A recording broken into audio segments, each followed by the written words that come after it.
Tallulah Bell, whoop, she's up. Actually, we might get a whole new crowd, Tallulah. I mean, shit, it's almost 6 a.m., right? I told y'all I was going to be going all night. I didn't care because I got to get it done. Got to get it done. I think Dee's woke back up again. Let's see. Sorry, I'm checking. So this one is Marquis Martin. Basically what we're gonna do, I've got sorry, I'm trying to get my shoe on. I've got a and I've shared it. I went ahead and shared the link. I don't know, people may start waking up. I mean, we might probably halfway through or quarter of the way through start getting people to chime in. Um yeah, Dee earlier her phone screwed up. Yeah, it's okay, Dee. Her phone messed up and because she was going to co-host with me earlier, but um, her phone screwed up, whatever. And anyway, she's awake now, but so she's watching. I think Dee, chime in, Dee, if you're watching. Talk to me. Um, anyway, Tallulah, real quick. How do you think last podcast was? Just your opinion. We're gonna wait for Tallulah to chime in. Felt like it went pretty fucking good. I think I know. I mean, I didn't even get through probably 60%. I had another 40% to go, man, to nail my case. And we had to stop. But I think I sealed the deal. Dee's watching. Dee's watching.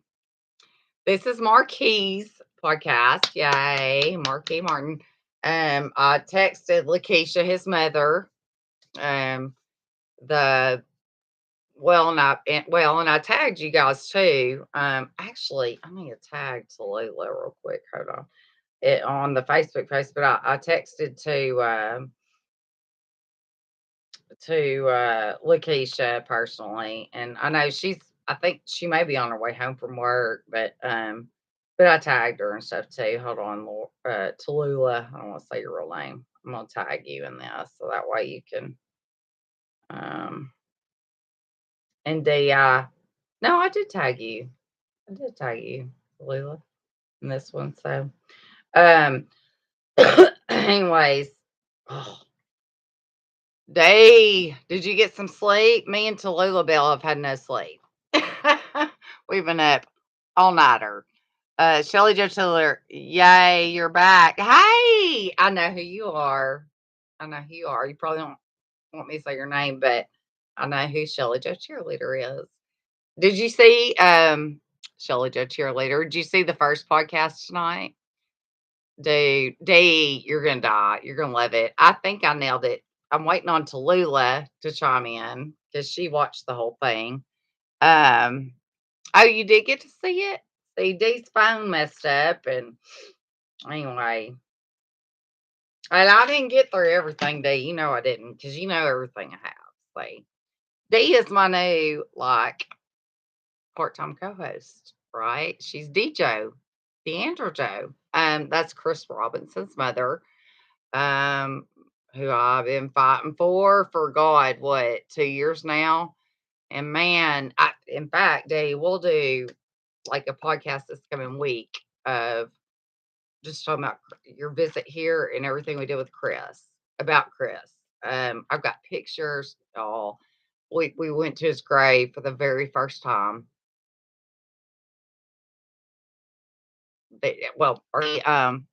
She said, I'll watch after this one is over. Okay. So I guess she did get some sleep. Hey, Sky Blue. Um, went with Dee to Chris's grave for the me first time ever, but her first time since he was buried.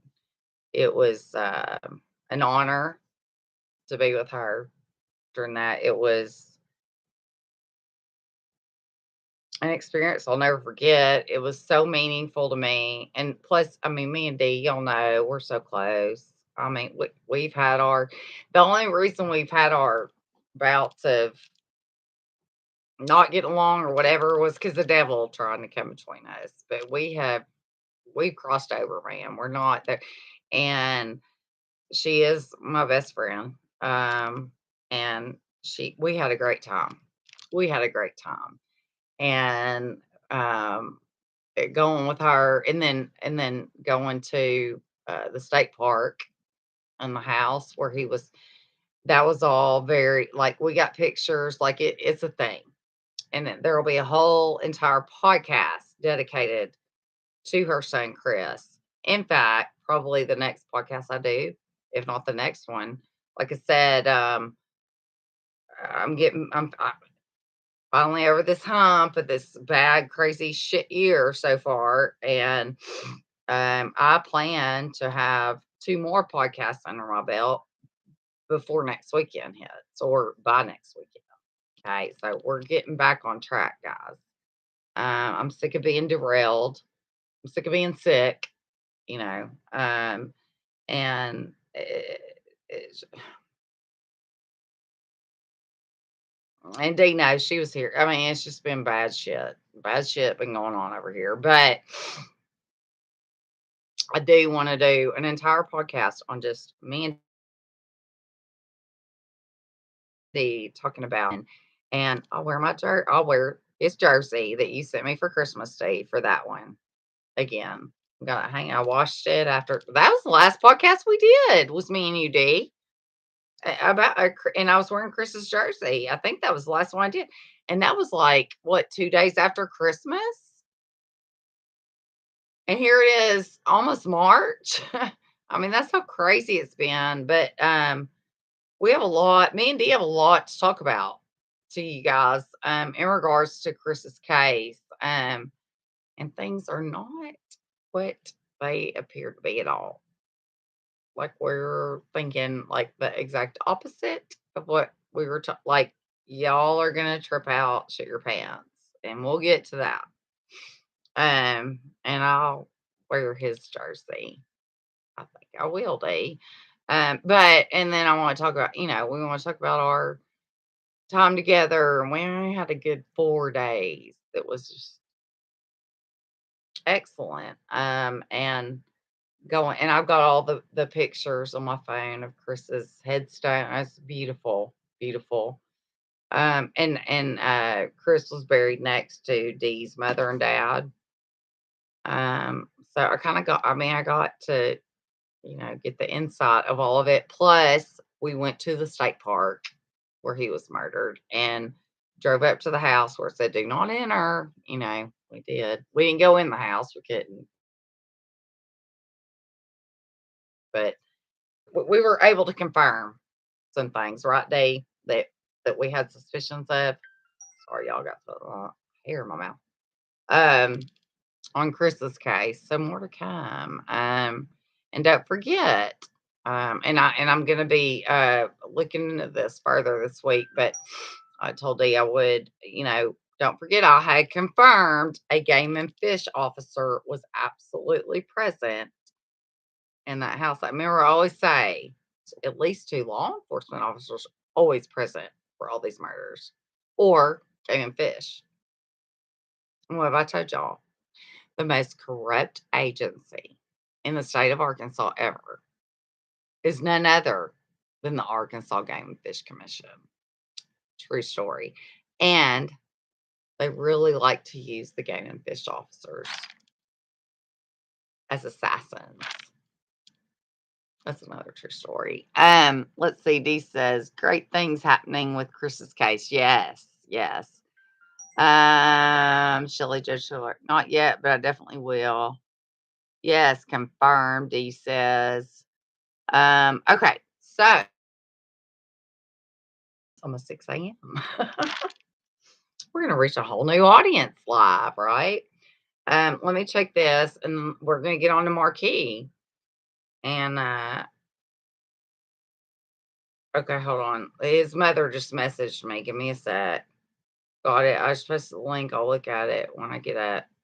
333 that it reaches someone to get help. And then she sends Mark Gover seeking re-election as sheriff. That's another.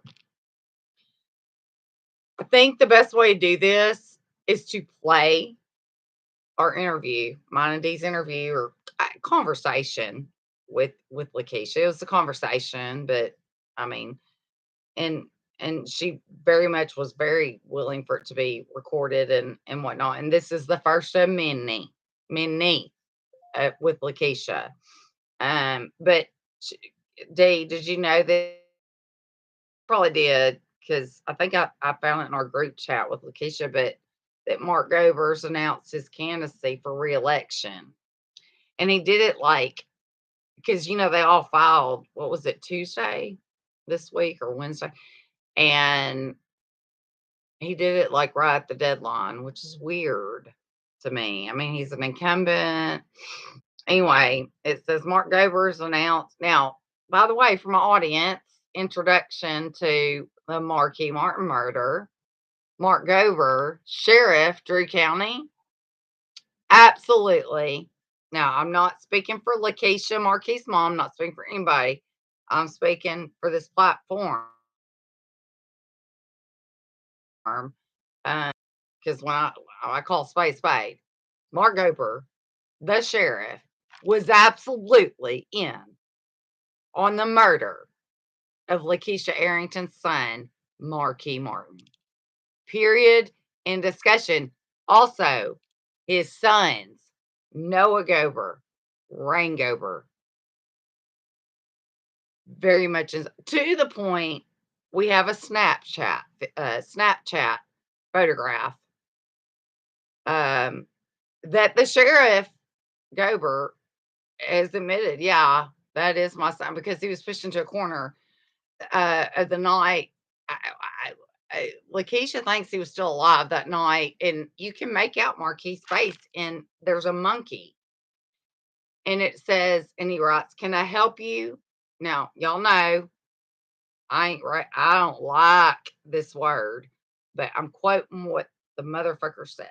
The sheriff's son, "Can I help you, nigga?" And they're white, Marquis black, and it has been confirmed. The sheriff has admitted. Truly. And that's his son, Noah Gover, that took that picture in his camper on Gover's property. Can I help you, nigga?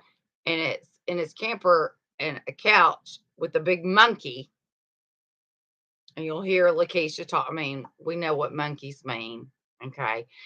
And there's a blanket, there's an opening. And that's how brazen they are. And I can see Marquis' face. Lakeisha can see Marquis' face in it. We all can. Dee saw it. Sick shit, man. And you'll hear me talk when we're talking to Lakeisha, you'll hear me say to her, "Oh my God, the first thing I realized about this case with the Snapchat that Noah Gover put out, can I help you, nigga?"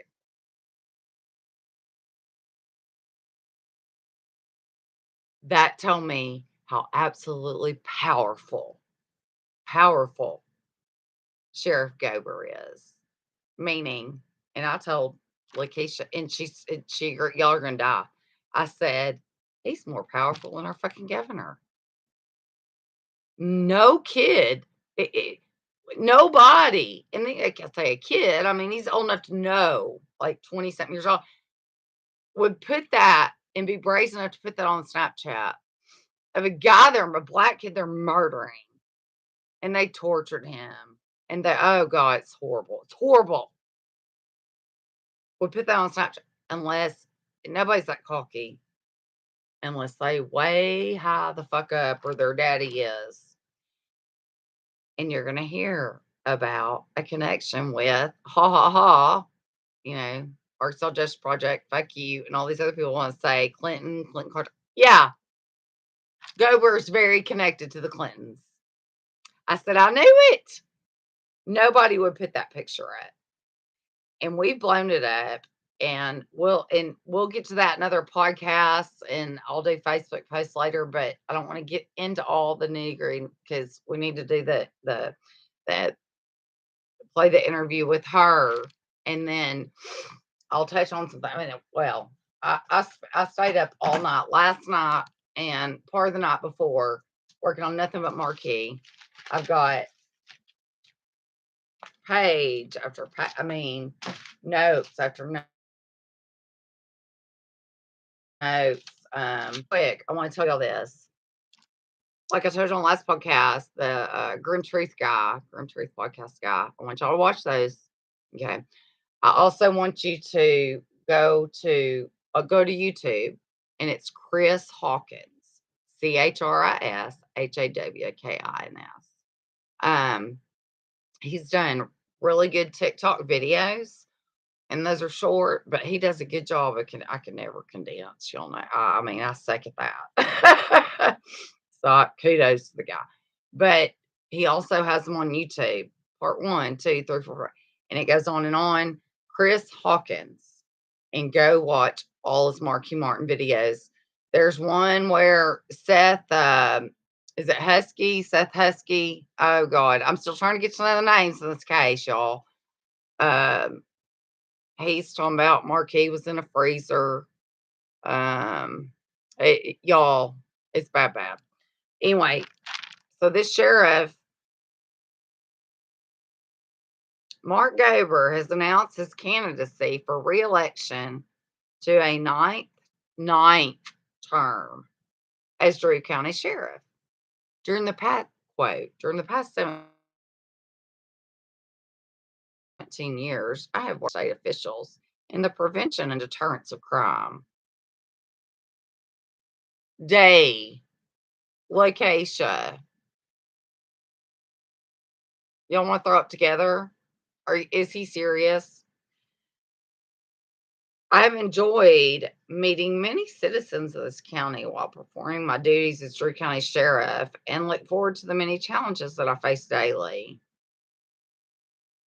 During his time in office, Govar graduated from the Arkansas Leader Session conducted by the FBI, and has also served the elected position of representative for the Arkansas Sheriff's Association at the Southeast Quadrant Leader. Sheriff Govar was appointed by, oh my God, look at day. I'm reading this for the first time. Stop. Are y'all ready? Sheriff Govar was appointed by Governor Asa Hutchinson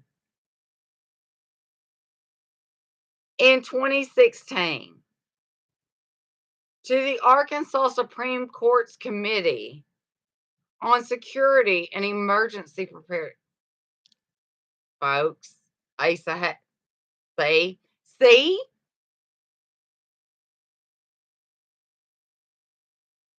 Oh my God. The purpose of the committee is to work with the Director of Security Emergency Preparedness to ensure the safety of those who appear to court. See, and I've told y'all, Asa Hutchinson, our governor, is a puppet. He is not. Kirk Lane, our drug director, the murdering drug director who killed Kevin Ives and Don Henry in 87, the Boys on the Tracks murders, and then killed Keith McCaskill and all kinds of other people. Who's our drug director, the Asa appointed. He has more power than Asa. I've said this. Go back. You'll see it, right? For those of you who follow me for, has more power than our governor. I promise you. Or his kid wouldn't have had the fucking balls to post that shit on Snapchat of an actual murder of Marky Martin with the monkey and all. Can I help you, nigga? And then you blow the picture up. In Marquis' face, there's an opening in the blanket. Devil hides in plain sight. But I told Licky, oh God, I can't wait to play this. I said I knew as soon as I thought, man, he knew his daddy had power, and he's connected to the Clintons. Wow. Sheriff Govar was appointed by, day are you listening? Oh my God. By Governor Asa Hutchinson in 2016 to the Arkansas Supreme Court's Committee on Security and Emergency Preparedness.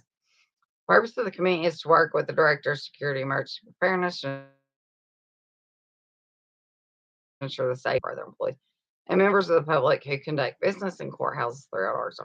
Sheriff Govar served on the board of directors for Options, a nonprofit organization that serve victims of domestic violence, sexual assaults. Yes, that would probably be a, um, you know, another nonprofit where they launder money and everybody's on the take. Anyway, Lakeisha sent that just now. Marquis' mother. She said, "Got it. I just posted the link. I'll look at it when I get up." 333. Um, and then she said, Asa Hutchinson. This is Lakeisha, just real time. Asa Hutchinson. He wouldn't speak with me when I had my protest. He was out of the office. Govar made a call. Hold on.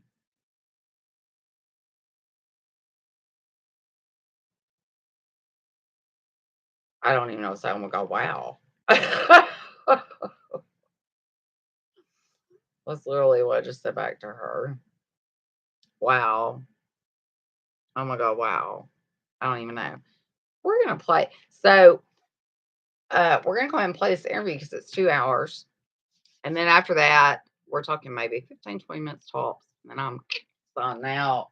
And y'all know when I say I'm only gonna talk 20 minutes, that means an hour. So I don't know. That's okay. I mean, I'll go sleep and I'll sleep till 5 tomorrow. Today, I don't care. I'm excited because we're getting this all done. Feels so much better. Um, let's see. Crump ignored Lakeisha too. He did. Crump. Remember Crump? Famous Crump. Now remember, guys, go back when I talk about where I was having a nervous breakdown on air after the whole or before, right before the Hunter Britton stuff and then after, and I pulled myself back out. This all like comes together because all of a sudden Justice Hunter came, oh, y'all fight for Marquis too, right? And then Harley Dawn, fuck you, Harley. How's it going selling those psychedelics, the edibles and not the legal ones? How's that going, Harley Dawn? Would you like to talk shit and pop off again about me? As he did in the private group against me on a post that the girl who threatened to traffic, molest, and kidnap my daughter and my niece. Her page.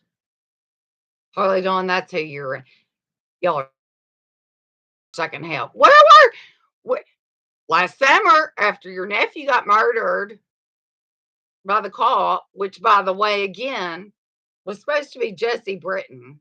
It was a hit job, and they accidentally killed his nephew. True. That's true.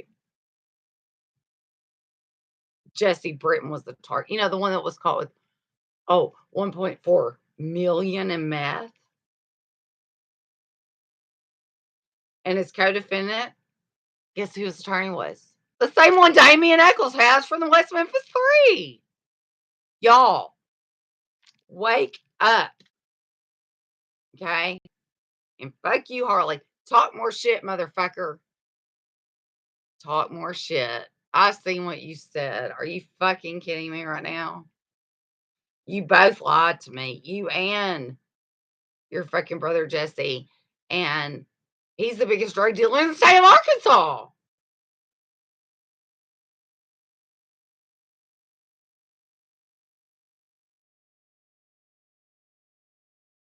Anyway, that's when I always said, I see, now our plot is for justice. And where were you? 2.5 years, hardly. I tagged you in everything. You knew we talked about all the stuff. He tried to act, Harley, you're a liar. You're all liars. And where were you all along when I've been fighting for justice before Hunter was killed, before Marquis was killed? Right? And now he just, and you see what they did. They fizzle out and they're just fucking. Anyway, I dare you say a motherfucking word again about me, Harley. Harley Dawn. Or I'll go into more detail about the drugs you're dealing right fucking now. You feel me? I know, buddy. I know everything. And that's what everybody out there, all the bad guys need to know in the state of Arkansas. I know everything. I have people everywhere. They tattle and tell to me because they trust me and they love me. I knew Felicia was almost dead before she was put in the ambulance. And it wasn't from anybody on the scene, meaning, that we're in on it or whatever. I have good law enforcement contacts everywhere. And I have good addicts contact. I have good contacts, period. I even have CIs, by the way. I did and will never across the state. And somebody made a comment in my last one. You're better than that. You're putting a target on these people's back by calling these CI. No, calling Samantha Bells out for being a CI. People who are literally involved in murders. No, they put the target on their own fucking back. Okay. And no, I don't feel bad. No. But what you don't know, and what I told the guy, is all the CIs, the 90-something% of them, that you've never heard their name, and nor will you ever. I will literally die before I get their names up because they have a conscience and they're not murdering people and they're trying to help and do good. Do they have a drug problem? Yeah. Are they in a bad situation? Oh, yeah. But are they good hearts? Not black heart, black soul, but good heart, good soul? Yeah. They have a conscience. And you'll never hear their names. Okay. Let's play. Oh gosh, Lakeisha just sent me. Okay. I'm fixing to play interview.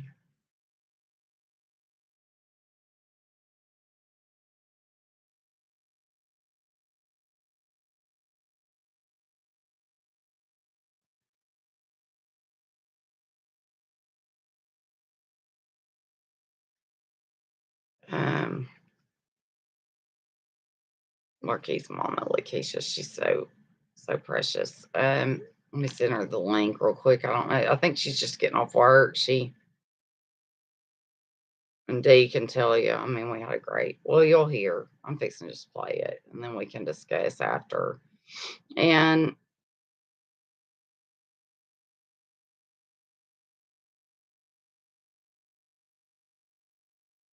okay.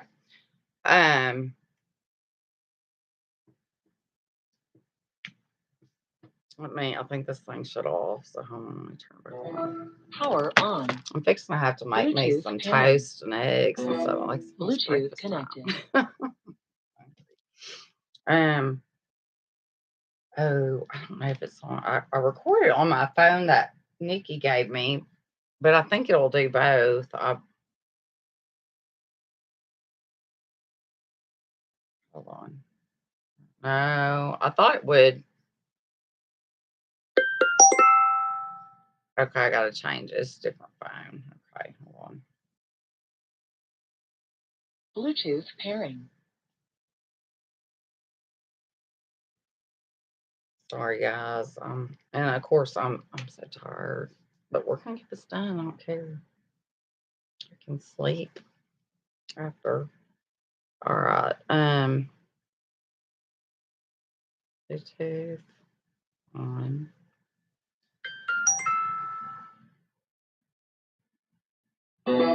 Bluetooth connected. Okay, that's the one that. Okay. Lakeisha.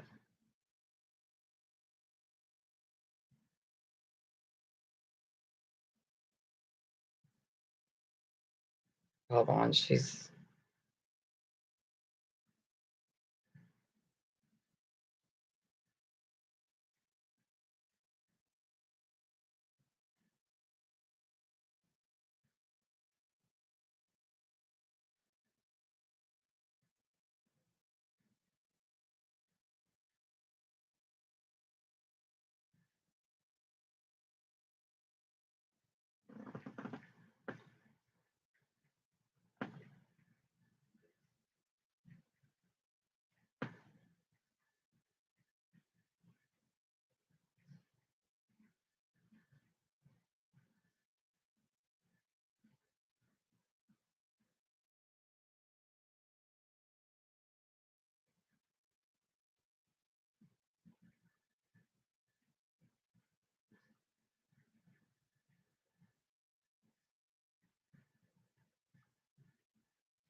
Hold on. Sorry, guys.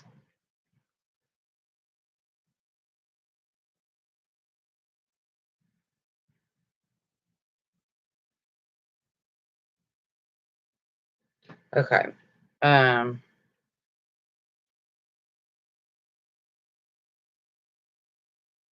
Okay. She sent me, and this, it was me and D Wallace, because again, that's Chris Robinson's mom. I've been fighting for Chris for over 2 years now. Me and Dave been friends for over 2 years, right out. We are best friends, twin flames. Like we're super duper close. And again, the last podcast I did, I was wearing. She sent me that jersey that Chris bought her. She gave it to me. The Razorback one is special, and you're gonna hear. And she is now decided she's become, as I said last time, co-host, part-time co-host, whatever. And she's helping with so much and helping with Marquis. Oh, she said, okay, sis, thank you. I saw it on my page. I've shared every link you sent me. That was Marquis' mama. She's so precious. Anyway, so for newbies, you will know Dee as a mother, a grieving mother of a murder victim we're fighting for, Chris Robinson, and like my part-time co-host. So you're going to hear her. She was in this conversation, and she has been helping. She's always helped with all the murders we've worked on behind the scenes. Y'all just didn't. I mean, we talked about it, but y'all just never heard from her. Because she was shy, but she's not shy anymore. Dee's coming into her own. I'm proud of her.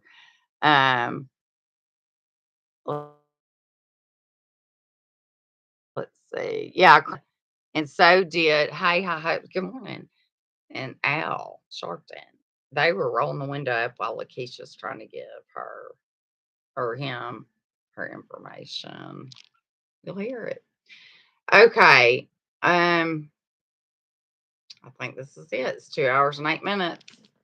And it is damn good. So we'll probably be done by 9 because y'all know me. I'll say I'll talk for 20 minutes after. It'll be like 40. So, and then maybe I'm going to be asleep by 10. Who cares?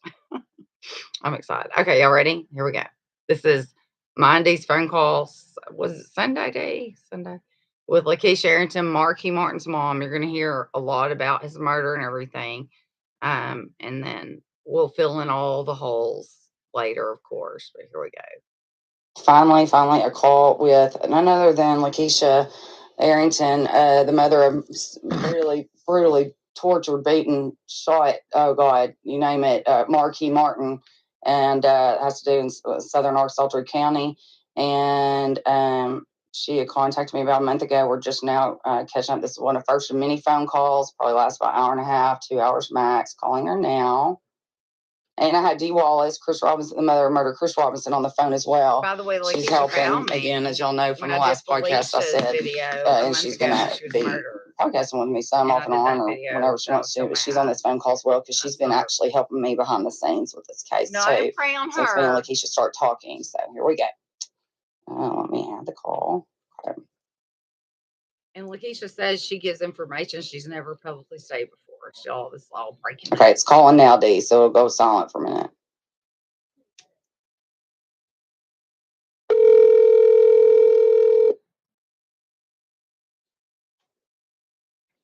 Hello? Lakeisha. Yes. Hi, girl. It's Shelly Joe with JoJo's for Justice. Hi, Shelly. My goodness, finally we connect. Can y'all hear okay? I know, girl, finally. And I've got Dee that I told you about the other day when we were trying to do the phone call and stuff. Hi, Dee. Oh, well, I'm going to patch her in now. So you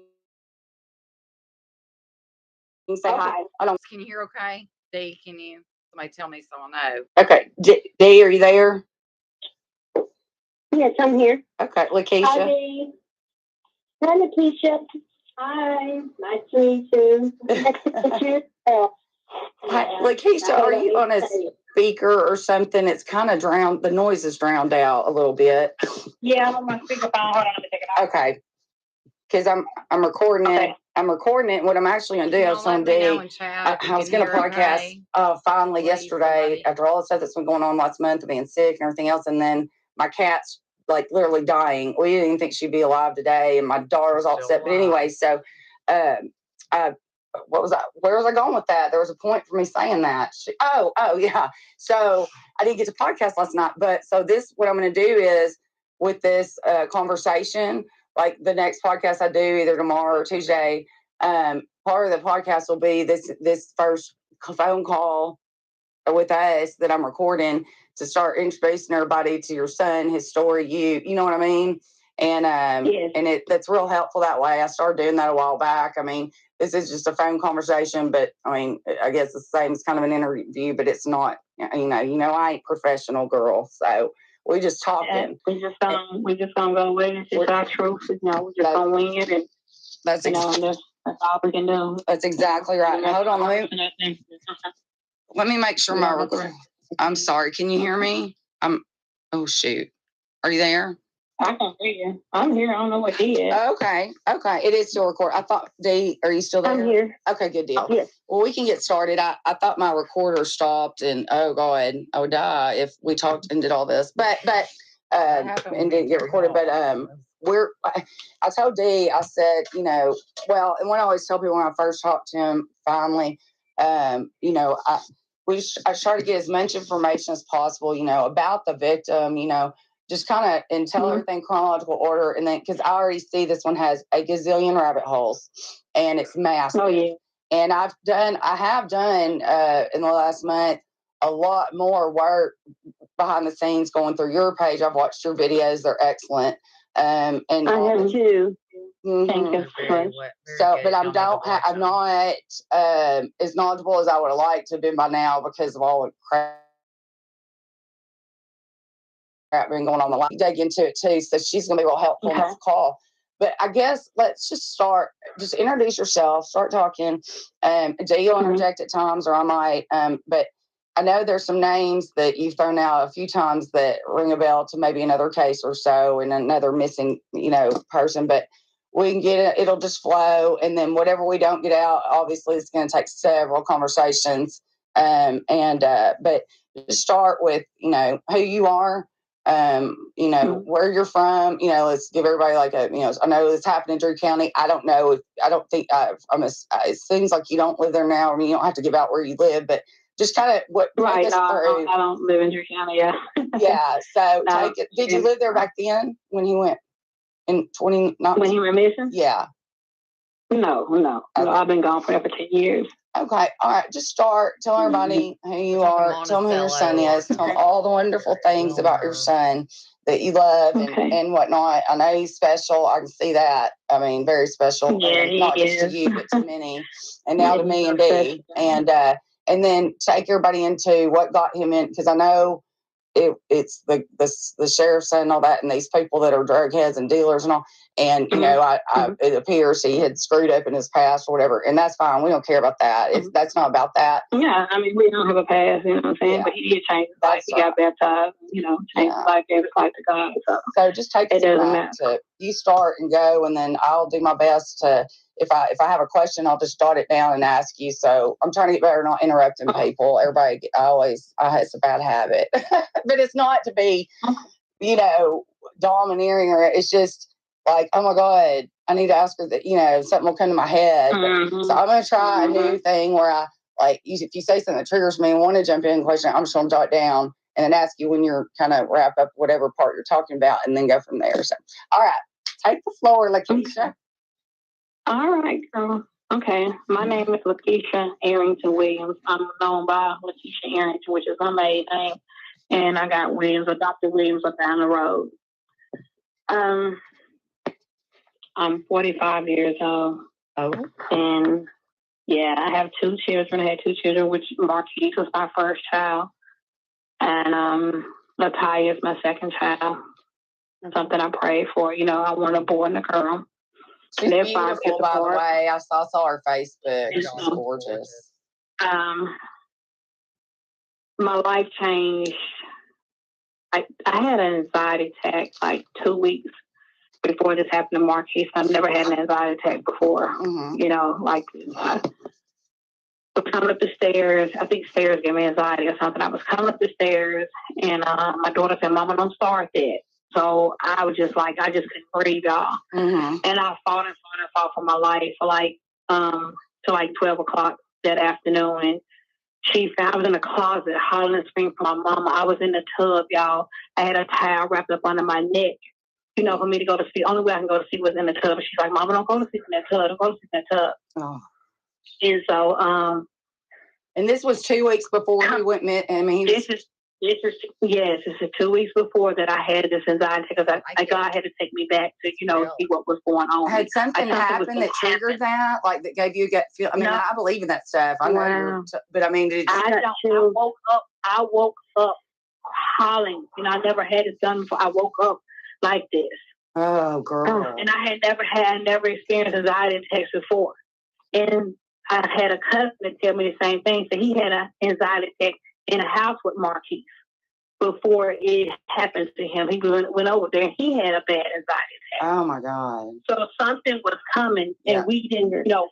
Like our body knew something, but the mind, it didn't know. Right. Something was coming. Something was terrible coming, you know? Right. And so I've got 2 weeks went by. I'm sorry, 2 weeks went by. And had you talked to Marquis in between that 2 weeks? I mean, y'all were very close. I had talked to him. Matter of fact, I had talked to him on the 7th. That was the last time I talked to him was on the 7th, February 7th. And he had put on Facebook, he was like, they're watching and I'm watching too. Like somebody was watching him. But he had told me what that was. That was about the cell phone. Like he was on his cell phone and one of the teachers got jealous about him being on his phone. And so she, you know, she recorded him or whatever on her phone. He's like, "Well, you got your phone out. You know, I got my phone out. So what's the problem?" So they had went to picking with him. Are you right? Was he still in high school? Was he a senior? Or no, he worked. He was a park professional. He worked with a teacher. Okay, where did he work? Yeah. At Drew Central, the school that he graduated from, the school he always went to all his life. Yes. Okay. So Drew Central know a lot about Marquis. Like, I mean, from when he was a troubled child, growing up to, you know, when he graduated, changed, came back to school. Like, I always knew my son was going to work at Drew Central, but I didn't know what he was going to go out there as. But I used to always tell my son, you know, now that you can change your life when you go back, I want you to give a speech back to Drew Central. So, come to find out, his teacher, his superintendent, reached out to him in 2017 and wanted him to come and work because she loved his essay about what he had wrote about his dog, Red Man. So she reached out and grabbed him and got him, you know, and helped save my son's life.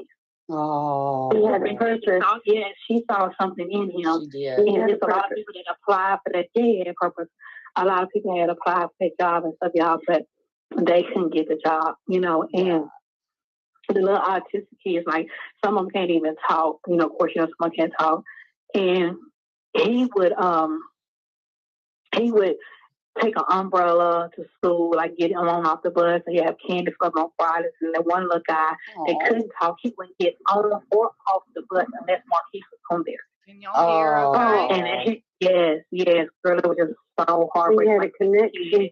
Yes, he had a connection with these kids. He loved these kids, and they love him. And they, you know, the ones that can speak out or something, they let their mom know. Like, I mean, on a daily basis, I miss Mr. Marquis. So, you know what I'm saying? I miss Mr. McDaddy. Like, I love McDaddy. They write stuff down. I love McDaddy. I love Mr. Mac. I miss Mr. Mac. You know, constantly every day. This lady that worked with him at school as a teacher. She tells me all the time, the kids still to this day, every day, like, you know, where's Mr. Mac at? Where, you know, and he's like, Mr. Mac is an angel. He's in heaven. You know, he's watching over us, stuff like that. Like, you know, they don't. Of course, y'all know they don't. Yeah. And you know, I saw that he was really special. You know, you just, and I told you that, I think, in a text. I feel the same way about these things. And also y'all as mothers, like, there's a big God factor. It's all a God factor and all this. And you're just confirming what I could already see, what you saw on son, and but just remember the social media stuff and the stuff we've been, working on to try. So just to let you know that he was like extra, like he's a special child of God, But go ahead. He was. Yes, he had a special place with God. Yeah. And so, February 9th, because I told me that Friday. February 9th was Super Bowl Sunday, 2020. Okay. And I didn't talk to him then. I didn't talk to him Monday. We don't talk every day, but we talk. You know what I'm saying? Yeah. Like, no. And then y'all determined Super Bowl Sunday the 9th was the day he actually went missing, but you weren't notified. Yes. Okay, that's important. I want everybody to know that. Okay. Yeah, he was missing. He went. Quinn Thurman went to work. Went to go and pick him up. Okay. Okay. Quinn. On this Sunday, he rode to work with Cedric Rose that morning. That evening, he rode back. At 12 o'clock the evening, he rode back for Marquis Jordan. With who? I'm sorry, I'm writing those names down. Marquis Jordan. M-A-R. Easy. Marquis. Okay, on Quinn Thurman. Okay, so on Super Bowl Sunday, so he worked at Drew Central. So did he work on Sunday or like what's the? No, just in school. So they're out on the weekend. Yeah. He worked there Friday. Mm-hmm. Oh, so you're talking about Friday? And he went to McDonald's. Yeah, Friday was the 7th. He worked at McDonald's on the 8th and the 9th. Gotcha. And the McDonald's, okay, he worked 2 jobs. Okay, that's right, because I remember seeing he worked at McDonald's. Okay, so the 7th. Yeah, he worked at McDonald's too. Was the last time you talked to him, and then the 9th he worked at McDonald's from what time? From 5 in the morning to 12 o'clock in the evening, and then he went back for a second shift, which was maybe like a 5 to 9 or something like that. Okay. So everything was smooth. Everything was smooth that day. Like he went to work that morning. He rode to work the morning with Cedric Rose. Then that afternoon, he rode home with Tez Jordan. And then at 5 o'clock in the evening, he rode to work with Andre Griffin. Andre Griffin. Okay. Andre Griffin. So now the 9 o'clock when he get ready to get off of work, he don't call nobody come to get him. Quinn Thurman just shows up at his job. Okay, and he got off at 9 p.m. that night, you said? Yeah, he's supposed to be getting off at around 9. And did Quinn Thurman work at McDonald's or? He worked at McDonald's, but he worked the 5 to 12 shift. He did not work the evening shift. So he was kind of like, I believe him, allegedly that he was sent over to get Marquis.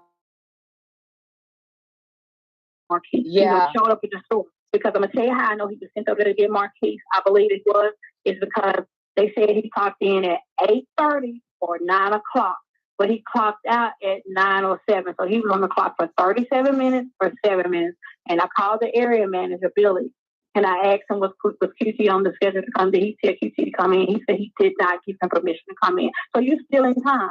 You're not a general manager or you're not a manager, right? Mm-hmm. He just figured while he was there, he'd get something out of it.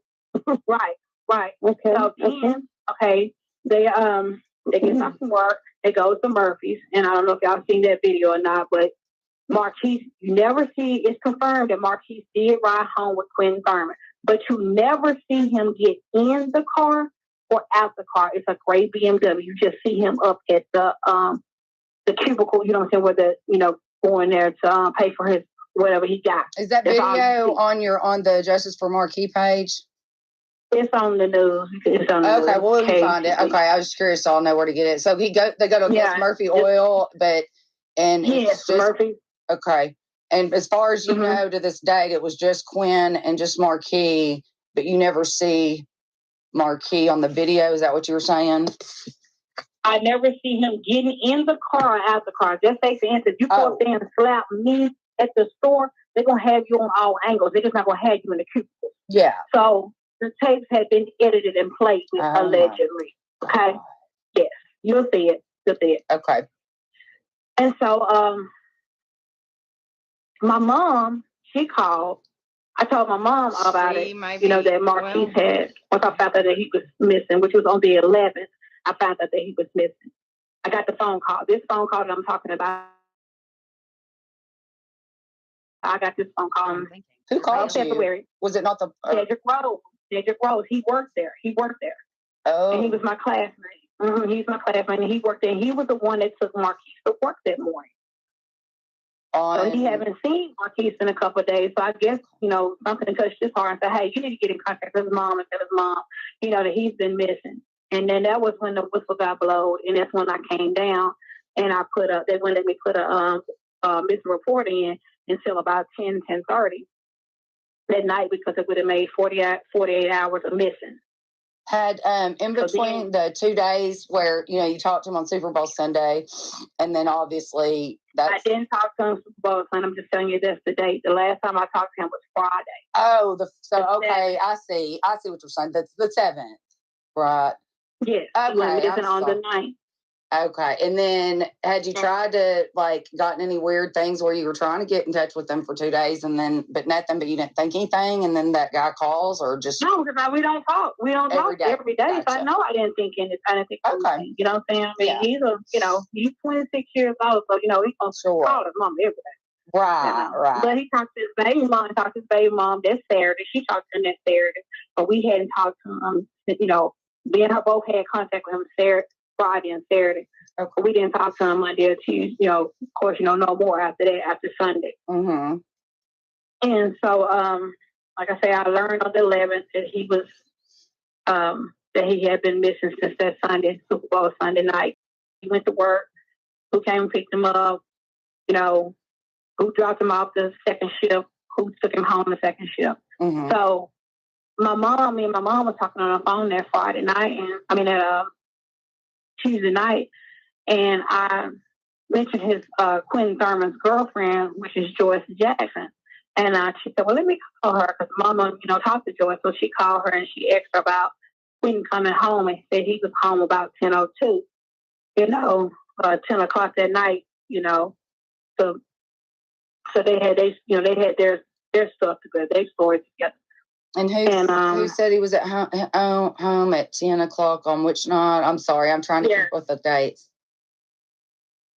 February the 9th, the night he went missing. Okay, so he was seen right before he went missing by his baby mama? Quentin Thurman. Oh. No. Oh, I'm sorry. I'm getting confused. Okay. Uh-huh. So he was last seen around 10 o'clock on the 9th, right? Uh-huh. Okay. So sorry. At Murphy's. At Murphy's. At Murphy's. Okay. So I come put the report in. That's on the 11th. The 12th, I get up that morning. I'm calling investigator. I'm calling, blowing up. Okay. Trying to let him know what's going on. He acted like he was interested, like he was concerned. That day, I called the news and I asked the news about, putting it on there. It's like, well, he's a 26-year-old. He's not, a minor. So, they kind of do more for minors or whatever. And she said, well, if Drew County called, or if they said it was okay, then they would do it. So he called and got that done. Who, the Harvey guy? Rick Harvey, yes. Rick Harvey did. Was he with Drew County Sheriffs or Monticello PD? He's with the Drew County Sheriff Department. Gotcha. Okay. This is fresh. Nobody knows. Okay. This is fresh. Nobody knows what's really, really going on right now at this moment. You feel me? We still fresh. Okay. So the picture get linked out on the 11th. Okay. Can I help you, nigga? Uh-huh.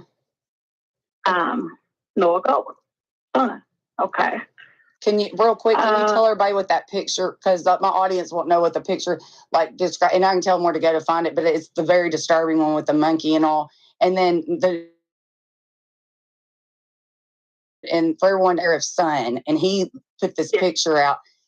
So if you can tell the detailed story about this picture, how you came across it, and what it, you know what I mean? Because I know it means a lot. There's a lot of stuff in that picture. I was looking at it too. So the audience will know what you're talking about. Yeah.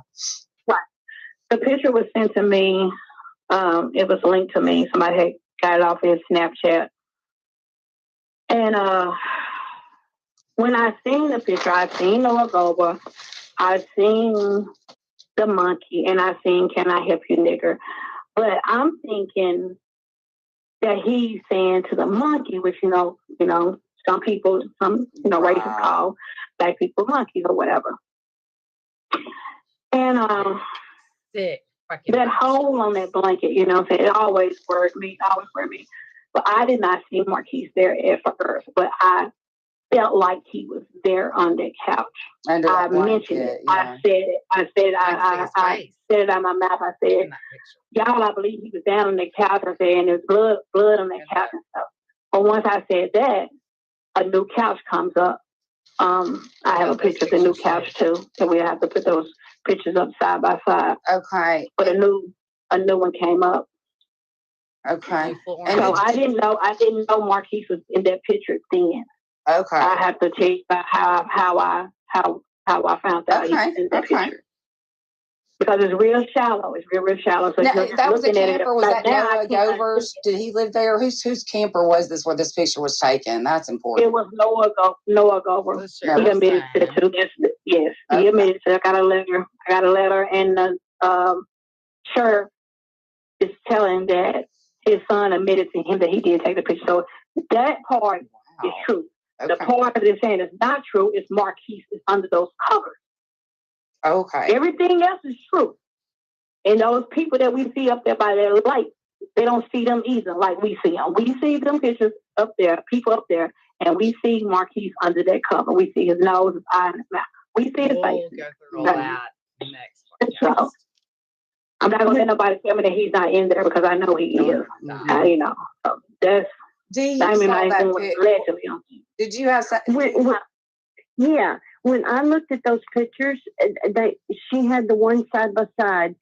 The first one is with the monkey in the blanket in the camper with the old couch.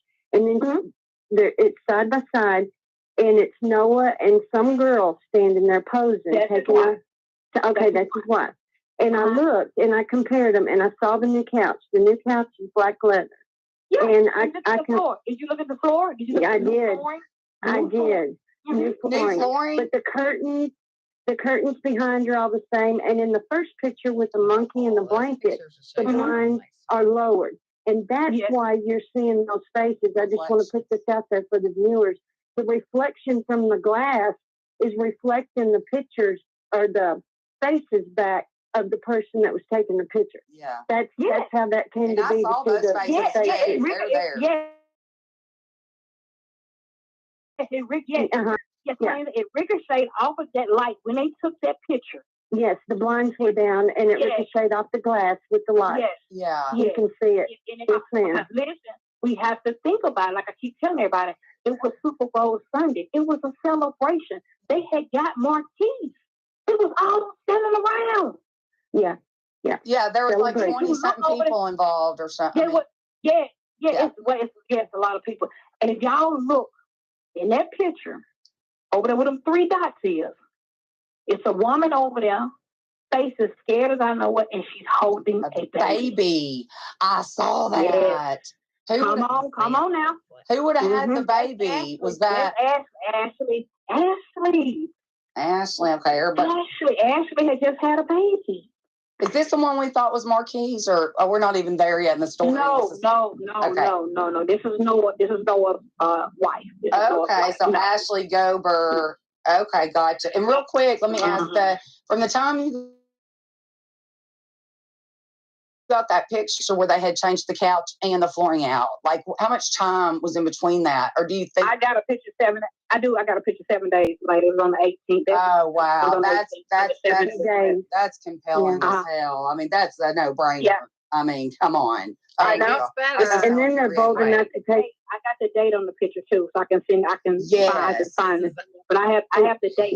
So, they and then they're bold enough to take a picture and almost in the same spot at the corner of the couch, showing off in the couch. And did you post that one too? The cabinet behind them has lots of liquor on the cabinet. Yeah. In that picture of the 2 of them. Yeah. In the picture where they had the new couch, did he actually post that too? I mean, that tells me how powerful Govar is. They had to post it, but listen to me. I want y'all to look at that picture. Oh, yeah. Look at that picture. Look at that picture with him and her in there.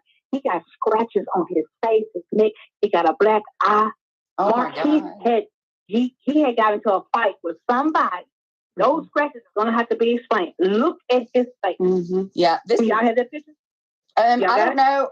Well, if not, because when we get done today, what I'm going to do is set up a group chat with me, you, and Dee in it, so we can just exchange information constantly via messaging. Because phone calls is so hard to get over. But we're going to have future calls. But that way, we can be getting further in on it, and me and Dee getting more information. But I can tell you this murder was very well planned out in advance. Oh yes. Very well planned. I see that from the start. Oh, yeah. They orchestrated this. They planned it. Yeah. They had planned it. That's why I had them anxiety attack 2 weeks before. They was in the planning, making them. They were planning it. So many hands in it. Yeah. So many hands in it. And Noah Govar was the one who screwed up so bad by and that's another thing I was going to tell you, Laskisha, and we'll get back on it. But I told Dee, I said, that Govar guy, I guarantee you he's more powerful than our governor right now, because no, and his son knows how cocky, because his son had the nerve to post it on there. He's that brazen. I said, that dude knows the Clintons.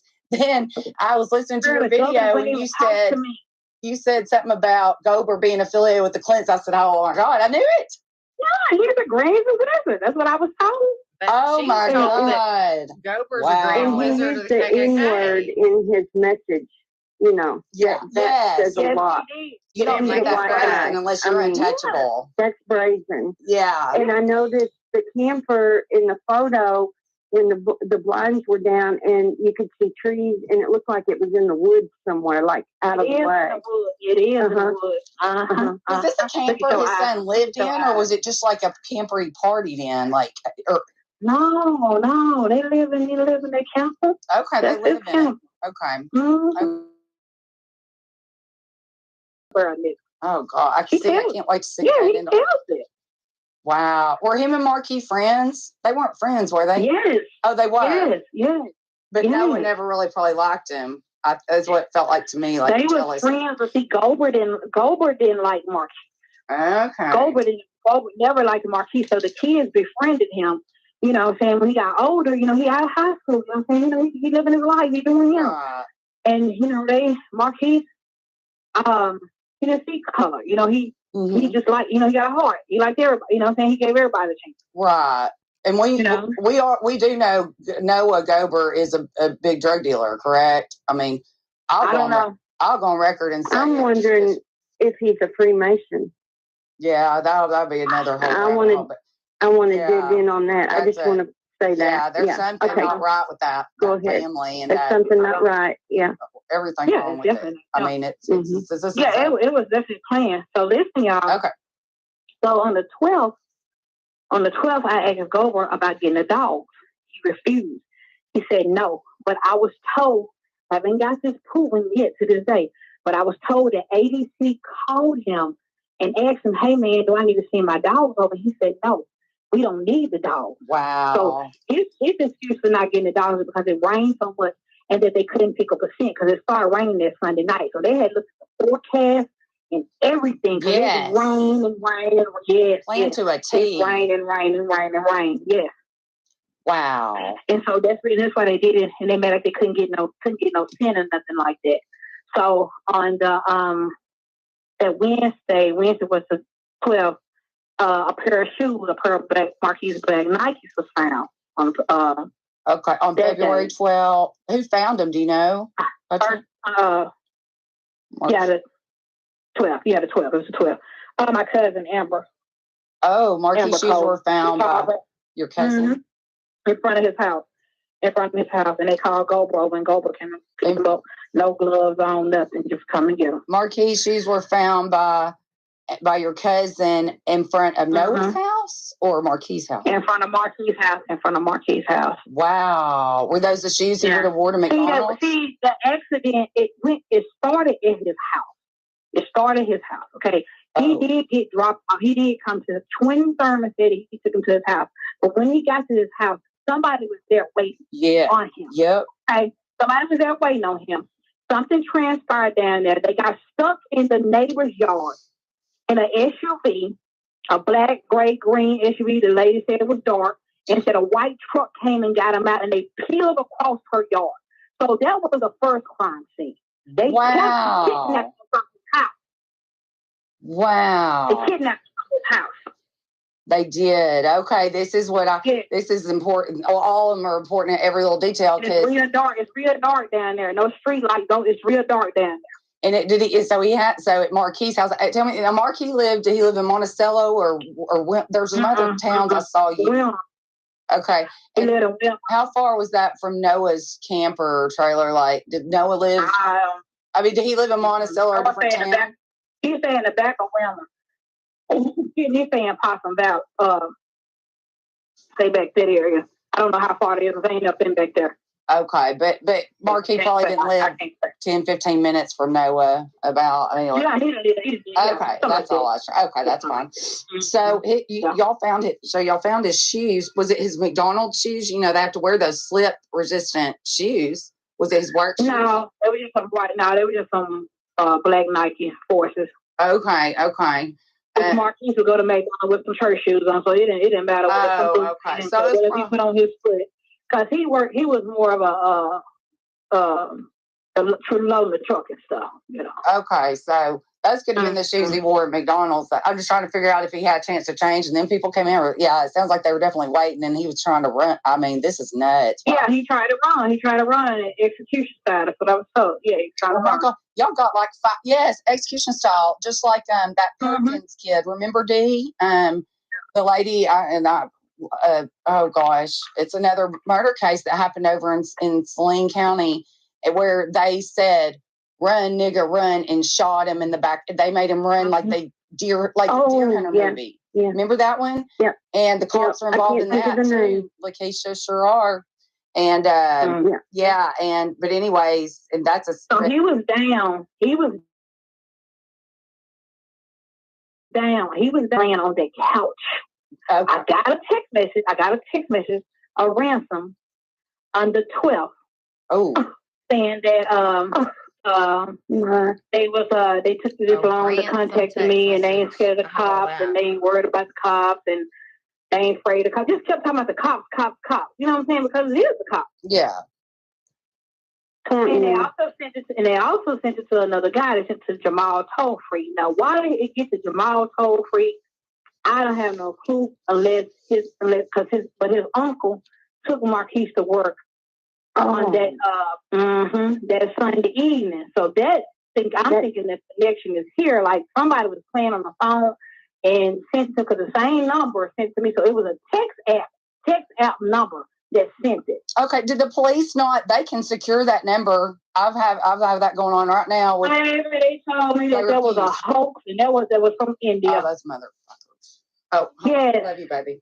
That's on video. Okay. All that is on video. Oh, him telling me that. I can't wait to put all this out there, girl. All of it. Monticello got that Monticello Live. Write down a straight drop at STR8 drop. Okay. Marquis Martin.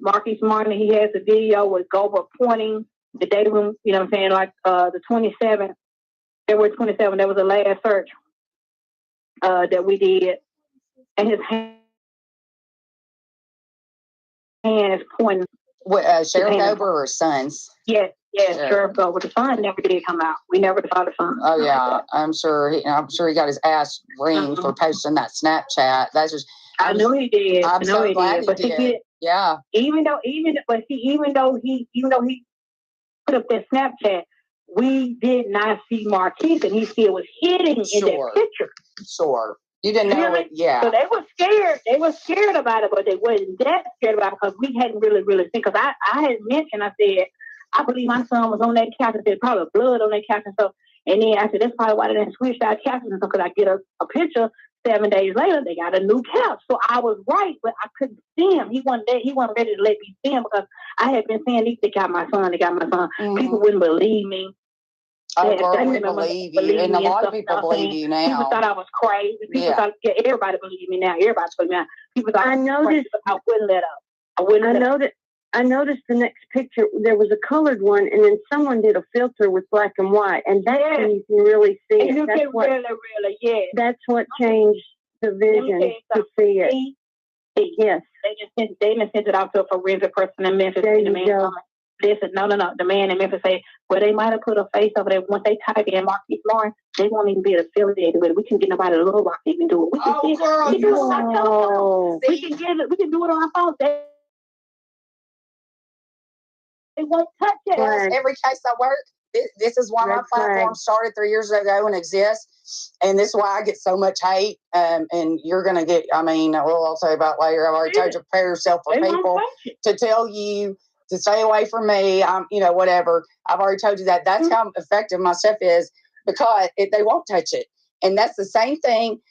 Dee's son's case and all the cases, and no one has an outlet to go to. And they discounted you. They thought, Black woman, she's not going. We run roughshod over this one easy. They underestimated your force of nature. Underestimated me. Oh yeah, they did. They underestimated me. They underestimated the Lord. Yeah, and now they underestimate. Yeah, they underestimate all mothers. They do. They do. We have a mother's intuition. You know what I'm saying? My son was telling me that he was down there. He was telling me, Mama, they got me. I could see my son in the devil's den, but they couldn't kill him. He wanted. I don't think they killed my son until they had him down there torturing. But I was maybe like a week, was he tortured for several days? Yeah, because he had gunpowder residue on his head. On his head. What they said that he was.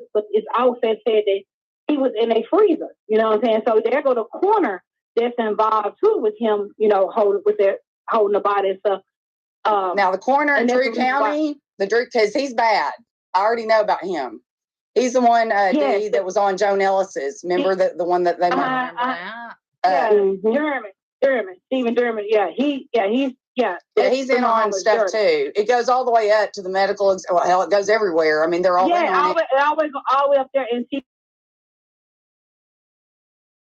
The thing about it is, and Bo Norris is a state trooper that's supposed to have been helping, assisting on the case. You know what I'm saying? Not taking it over, but assisting on the case. They're both in on Marquis' autopsy, so they know what happened. Oh, God. Arkansas State Police is where people's cases go to be covered up. They wrote the book on it. And when everybody says, get the state police involved, I'm like, hell no. The state police, he took, and you can look on the state police, you can look on their website, and it don't say anything over there about Marquis Martin. It flips you right back over to the KTV, the Monster Live, KRK. It don't have a word on that. He lied on February the 14th, the first search. He told me, he said that the FBI and the state trooper was involved. He did that to calm me down because I would not stop. Oh, girl, that's what they do. Yeah. I've got a case. So on Valentine's Day, that's what we did. And we went back over to Marquis' house. Now, this day, it's a cell phone they found over there. A young guy, he turned it into one MPD, and MPD said, well, I can't take it because I'm not on the case. You have to give it to the sheriff. Oh, there you go. So they gave it to Brian Fowler. Yeah, Brian Fowler said phone didn't work. That's all he said about phone didn't work. Wait, are you talking about Marquis' phone? Are you talking about, I'm sorry, are you talking about Marquis' phone was found at his house? No. A phone. No. A phone. A phone. Okay. I just went A phone because Marquis' phone was with him. Marquis' phone was with him. They had Marquis' his phone because his phone pinged. They said they got a ping on it in the Lacey area, down from where he worked at. It's back further in the woods, kind of like where they is. Well, let me ask you about that ping, because that's an interesting thing, because when did they say it pinged? Because here he's been missing 3 weeks, and that phone's going to be dead, and it ain't going to ping. They pinged it on that Wednesday. My cousin did it. They didn't do it. My cousin, she got some kind of app on her phone or something, and she pinged it. Okay. Yeah, they wouldn't even do it, y'all. They wouldn't even do it. They couldn't do it. Damn. Of course, exactly. No phone and get no dog. The dog gonna come up there and step on them. Yeah, this is wow. They have to keep doing what they doing, shucking and jiving, hiding, paying this person. They have to keep doing all this, making me out of a lie, making me seem crazy, which I'm not. That's right, girl. You're not. You're not. And so he has to do all. He has to get on TV, national TV, which is a disgrace for the state of Arkansas. He gets on national TV and starts saying about some Facebook is hindering the case and stuff. What have you done, sir, to do anything to solve this case? Yeah, done everything to not solve it. You only question one person. Yeah. They question one person. That's the driver. And you couldn't ask for more crime scenes. You have at least 3. This is the most solvable case from second one. Oh my God, you with me? Oh, girl, I told you. I see. It's yeah. I said it's the one across the street. That's the first one. Uh-huh. I said the second will be. Then we have a third one, which would be Slaughter's Land, because they said he was in a red building in a freezer. Uh-huh. On Slaughter's Land. Then we have a fourth one when you laid them over there in this creek.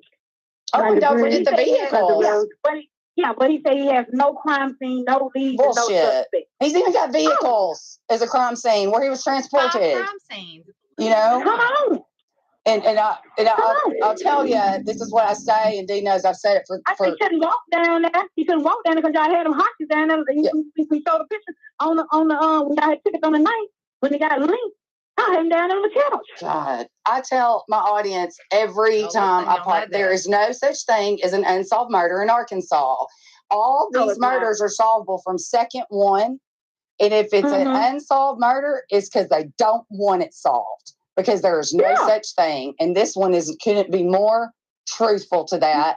And this sounds like Michael Morris's murder, Dee, where people and it turned into the one I'm being sued over because his mom was actually in on all the cover-up and stuff. It's crazy stuff, but just to let you know, you're not crazy. I got called crazy forever until finally people are starting to believe my platform where I've got case after case where I always say law enforcement's involved, at least 2. They'll even trick people over and say, hey, we got some dope, come party.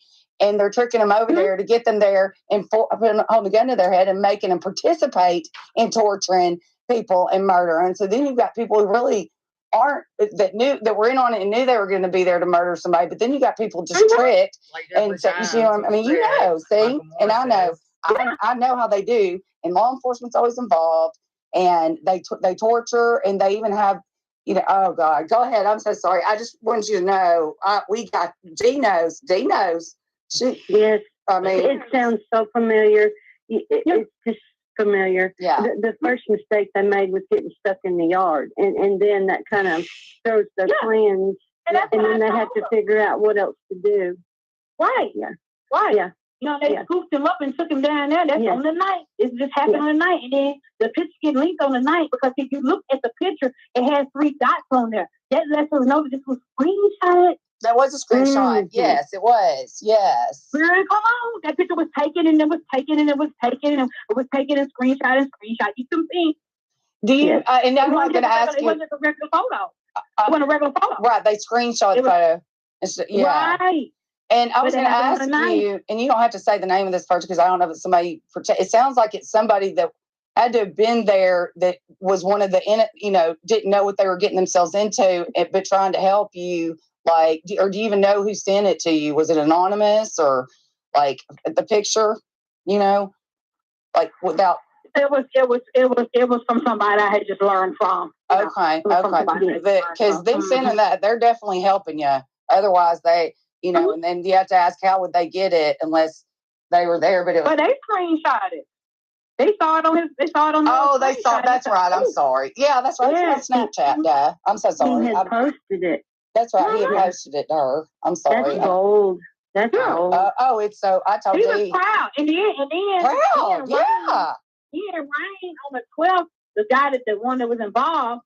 It was Joe Radcliffe, Rain, Govar, and Self Husky. Those are the 3 names that I had got in the beginning. Hold on, let me write those down. Rain is the brother of Noah. And Rain had put up on the 12th. He said, Are you good, bro? Marquis, yes, 3 days after Marquis said that went missing. Are you good, bro? That's on that. I don't know. It's on my page. Okay. The new YouTube. I saw it. Do you see that? You see what I'm saying? I saw it. Yes. That's talking in code to each other. I connected Rain as Noah's brother. Yeah. It is. And they sent from John 3:16 in Charlotte, Arkansas. Oh my God. Shelly. You did not just say John 3:16. Remember y'all? That's Lakeisha. and Marquis Dee, where did I buried on John 3:16? I gave my only begotten son. Baby, he is more. For like 3 weeks or 5 weeks ago, I went with 2 sources to search over at John 3:16. I've been investigating John 3:16 for 9 months. there's bad shit that Lakeisha. and you saying that, oh my God, I'm dying. That's confirmation. That's confirmation. Yeah, I'm telling you, that's what I said. When I told you, I promise you, I'll get you every answer. I know I wouldn't promise you. I know I can because, see, I will connect things. And I'm telling you, I'm still working on the John 3:16. My paperwork on that. Somebody else was. My cousin called a John 3:16 and told him that he had a murder somebody was on a murder. He had sent him off to rehab, so you couldn't question him. Exactly. And John 3:16 is a cult, by the way. For anybody, but I know. And I'm gonna get my day with my stuff together on them, but they are bad, and they're affiliated with the police, the cartels, the drug deal. I mean, yes, that's what they are. Brought him up there. His daddy brought him. Which one got sent there? Was it who got sent? Rain, the brother of Noah. Yes. So Rain Govar. Wow. And what was the other two names? You named 3 names, and I want to write the other 2 down. Steph Husky is the one that's in the video. Did y'all see the video with him talking about Marquis being in the freezer? Remember that on that Tuesday? I haven't seen. Where do I find that video? Yes, it is. It's on the YouTube video, the one that John did. John Conway. Oh, okay, got it. Yeah, Where do I find it? He got that on there by him saying that he was in the freezer. He said that Joe Ratliff bragged about it like Joe is the shooter. Joe Ratliff is the shooter. Okay. He's been locked up. They've been had him locked up since. Yes. What channel can my audience go to watch this video? And me too. I've got a lot of catching up to do. YouTube. Well, I mean, what channel on YouTube? Like, where do you find it on YouTube? Like, what? Oh yeah. I've got it wrote down. I got to put it on my speaker real quick. Just give me a second. Okay, that's fine. Oh my God, I'm dying.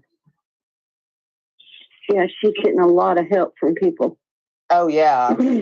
Mm-hmm. Yeah. See a guy named Chris Hawkins. I want y'all to look up Chris Hawkins, Marquis Martin.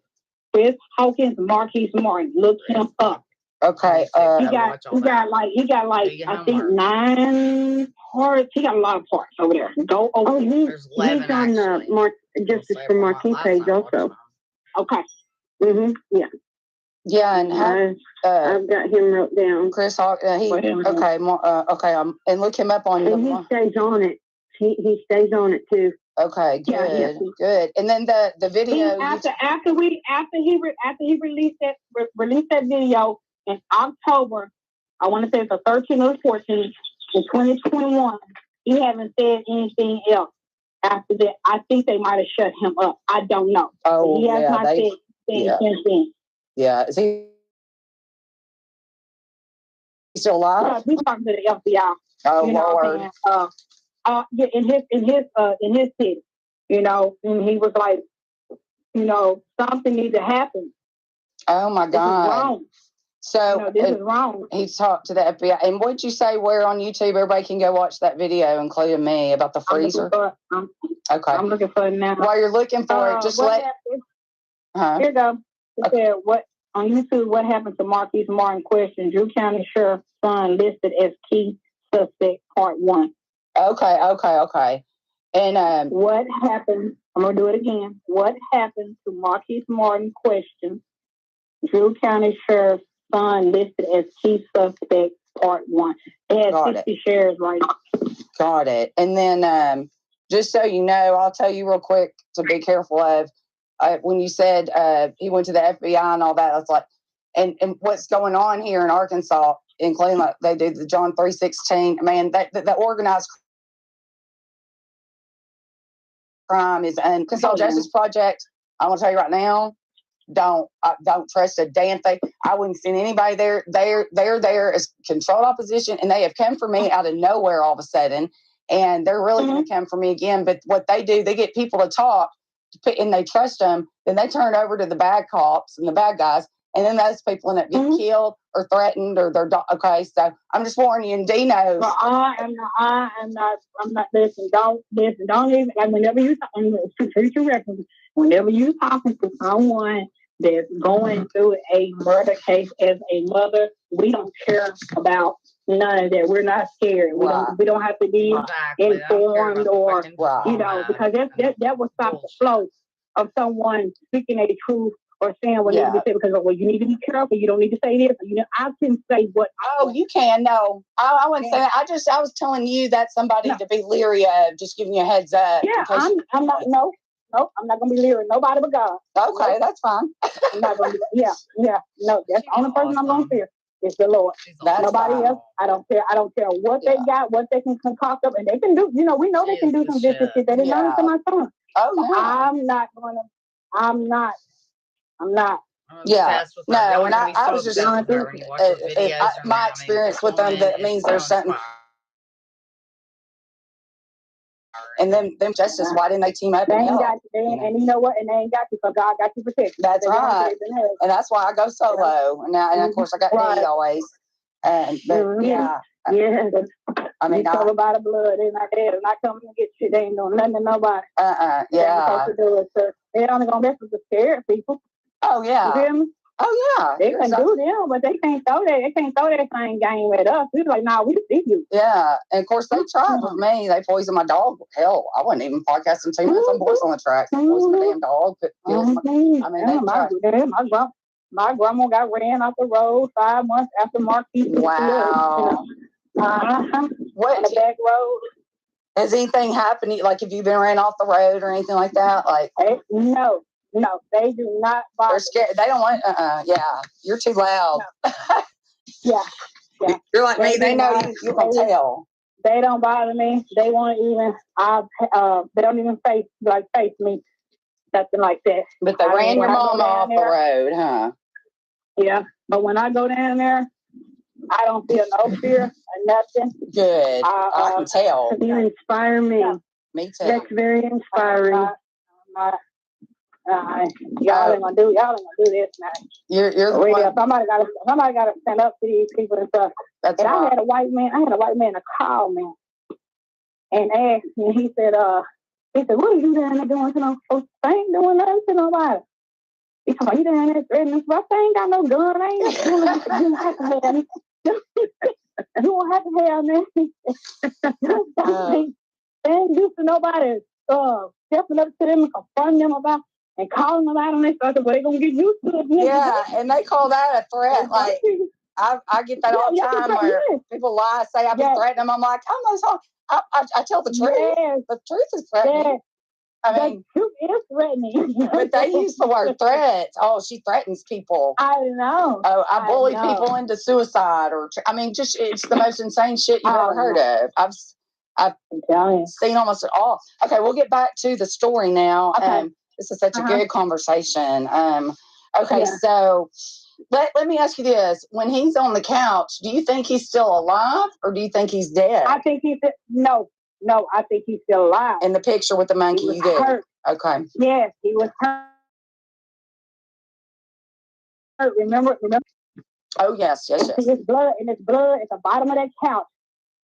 I wanted to say he was still alive on that couch too. I did too, because that's my feeling.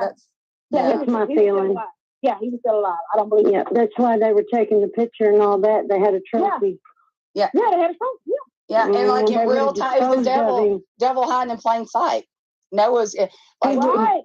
It's the devil. He would have been disposed of. You know what I mean? Yeah, they would have been done. They weren't done with him. And Noah put that on Snapchat. That's what we call devil hiding in plain sight. And I'm gonna tell you something. The only way I got him back was I prayed to God for them to touch their heart. I said, Lord, the devil got my child. I said, the enemy. I said, he got him. I said, Lord, only you can, you know what I'm saying, touch their heart for them to let Marquis go, because they didn't want me to have it. They didn't want me to have it. No, I had to pray my son back on this side. You mean, please, Lord, give me my son. Yeah. Please. And bring my son home. Tell everybody, take them through this part of the story, where go back now to the search and all, and like if you can, like the interactions with Govar and how you knew from first off he was not going to he was not trying to work with you at all. Like on the 12th when I called him and asked him about the dog, and he said he wasn't going to get the dogs and stuff. Like I said, I kind of felt like them. So you know what, you got Marquis. Mm-hmm. You know, because it's always been said in my family. if anything happened to Right, okay, can you explain that? Why would that be? Because Marquis is getting in trouble at school, and Govar will have to come out there to the school. And, he's been the sheriff since 2005. So Marquis will be out there, he's fighting or whatever, and Govar has to come out there. So to him, Marquis was a menace to society. And you can see his boys fit the description. But, hey. And to put Marquis what they put him through, there was a lot of hate involved. This was Yeah, because Marquis like white girls. And that is just the bulk of it. That is the reason why he got killed. He got killed behind a white girl. And it was supposed to be in Govar's niece. And her name was Chastity Hill. I went live. It's on our page too. And that was pregnant with Marquis. She's supposed to have been pregnant with Marquis' child and got an abortion. Went to And so that was the highlight of it. That was the first part of the story. Then the second part of the story is that Marquis had went to Lacey to see a white girl. Okay, so we always knew that it was a white girl that was involved from day one. Mm-hmm. Well, come to find out, the white girl, Lindley, and Brianna Lindley is Ben Lovelace, was Ben's Lovelace's girlfriend, and they had a baby together. Ben was supposed to be locked up, and Ben said when he got out, he was going to kill Marquis. Okay, so Ben gets out, and of course, Marquis come up, missing in between this time. And the baby that Brianna has, whenever the grandmother, the tax collector, sees the baby, she said, "Oh no, that's not my baby." So speed it up. December 2nd, 2020, Brianna gets the baby last name changed from Lovelace to Lindley. But where's her daddy at? You still need a daddy. Yeah. Right, and it's a mixed child. It's a mixed child, and she looks exactly like my son. And they won't, I asked Bree. I contacted her on January 31st, 2021, and I asked her about Brianna Lindley, and I asked her about Remy Marquis, and she said that no, she wasn't, and she didn't know him, and she only knew him from her ex-boyfriend. She only knew Marquis, she said, from her ex-boyfriend. Yeah. But that's probably a big fat lie. And that's Brianna. Brianna Lynn. It is a big fat lie. She put up a post on March the 12th. This is before Marquis' celebration. His celebration was the 13th. And on March the 12th, she put up a big post, a nice, beautiful post about, things never be the same from, year to year, what happened to Marquis. And she's saying, but that wasn't his baby. Yeah, she said it wasn't his baby, you know what I'm saying? But they saying the baby is pure white, and I don't know if I know you've seen the baby, on that YouTube, that baby is not, a baby's mixed. Okay, I'm gonna watch those YouTubes this evening. By the way, I was gonna watch them. I know which ones you're talking about now, and I was gonna watch them the other day. And my cat's, she's like dying. She started dying over the last few days. Anyway, so everything's got all screwed up, and so. My daughter's been all upset, so I've put stuff aside. So, but I'm gonna do those. I'm gonna watch those tonight, and of course, I'm gonna start digging into everything. If you watch that will line. If you watch that will line up. But watch Chris Hawkins. It will, it will line it up. Yeah. And now, so he basically, let's talk about the time. So he went missing February the 9th. You found out on the 11th, reported it. That was 2020, right? And then he went missing on February the 9th. We know. What was the day he finally got his body, or they found him? And didn't they move his body several times? But it was like 3 weeks later. What day did they find him officially? On 3/7. Oh my God! In March. So we were talking 2 months. Okay. And didn't March they 7, almost a month? Almost a month. And then didn't I see where it's thought they had moved the body around? Because or maybe I'm getting. It was said that they was moving his body around. That's what I'm saying. Me and D just sat here and found 4 crime scenes, but they did say that they was moving his body around. Wow. And my spirit told me, Mama, they moving me. So when I told people that, of course they know I don't know what I'm talking about, but I told them everything I have said has come to pass. I said they moving my son around. Yeah. Because it was said on 3/6 the day before that Govar was riding around with a boat in his truck. And he had his secretary to call me. And I told him, yeah, it's real. I said, well, and she said, well, let me call the people. This is for the information on Marquis for the family, for the world about him at that time. Mm-hmm. And so the state trooper, Lori Willock, she called me on 362 and asked me why did I think Govar had my son. And I told her, I said, because he has a bandana against my son. Mm-hmm. Same thing I'm telling you. I said, there's another black man that's going to be gone. You know what I'm saying? I said, I just believe he had it. He said, well, what did Rain Govar have to do with this? I said, Rain was on the start of it like that, you know. Mm-hmm. I said, and Rain got sent off. So she was calling me, questioning me about how do I feel about Rain and Govar. And I'm telling her, but, allegedly they're supposed to, wanting to know what you knew. Exactly. Yeah. And so this is on the 6th. Now, at 11:02, I'll never forget, 11:02 a.m., Amanda called me and asked me about that money. Said, Sheriff wants to know. I said, well, you tell Sheriff don't worry about no money. He need to worry about these helicopters and these dogs coming down here to find Marquis. Mm-hmm. Okay. So the man, I believe that the man, Scott Wilson, the CID in Pine Bluff, because I went to him on that Monday on 3-2. I said, Mr. Russell, I said, I can't do this. I said, I can't sleep, I can't eat, man, I can't do this. Please help me. I need my son. Okay. I need my son. He was like, ma'am, he was like, if we get the dog and the helicopters, where do you want me to start? I said, I want you to start in Osmond Bluff down on Govar's land. That's what I told her. Okay. So they had been talking to each other and telling me, because, man, she know you got her son. You gonna have to let him go. Yeah. That's what they said. You're gonna have to let him go because she knows you got him and she's not gonna stop. Right. So then that Friday, he riding around with a boat. He the one took Marquis out of the water and put them in his boat. That's what he told somebody. Not the gang and fish and war, not the state troopers, not none of them. He did. Who did? Govar. Noah or Sheriff? Govar, the sheriff. The Sheriff Govar. Okay. When he was found on March 7th, almost 2 months later, and see, that's the other thing. What's caused this shit show mess is because they didn't count on you doing what you're doing and outsmarting them, and so now they're chasing their tail, which is how come it's gotten so sloppy. It's not even funny, and there's no putting the worms back in the can. I mean, or the cat back in the bag, and that's incredible. I want to say something too. I was on my way up there the day after I learned my son was killed because I wanted to ask questions and I wanted to do the same thing that she's doing. And I was told it wasn't necessary, and I was kind of conned into it. Oh, yeah. I was told there's no need to it.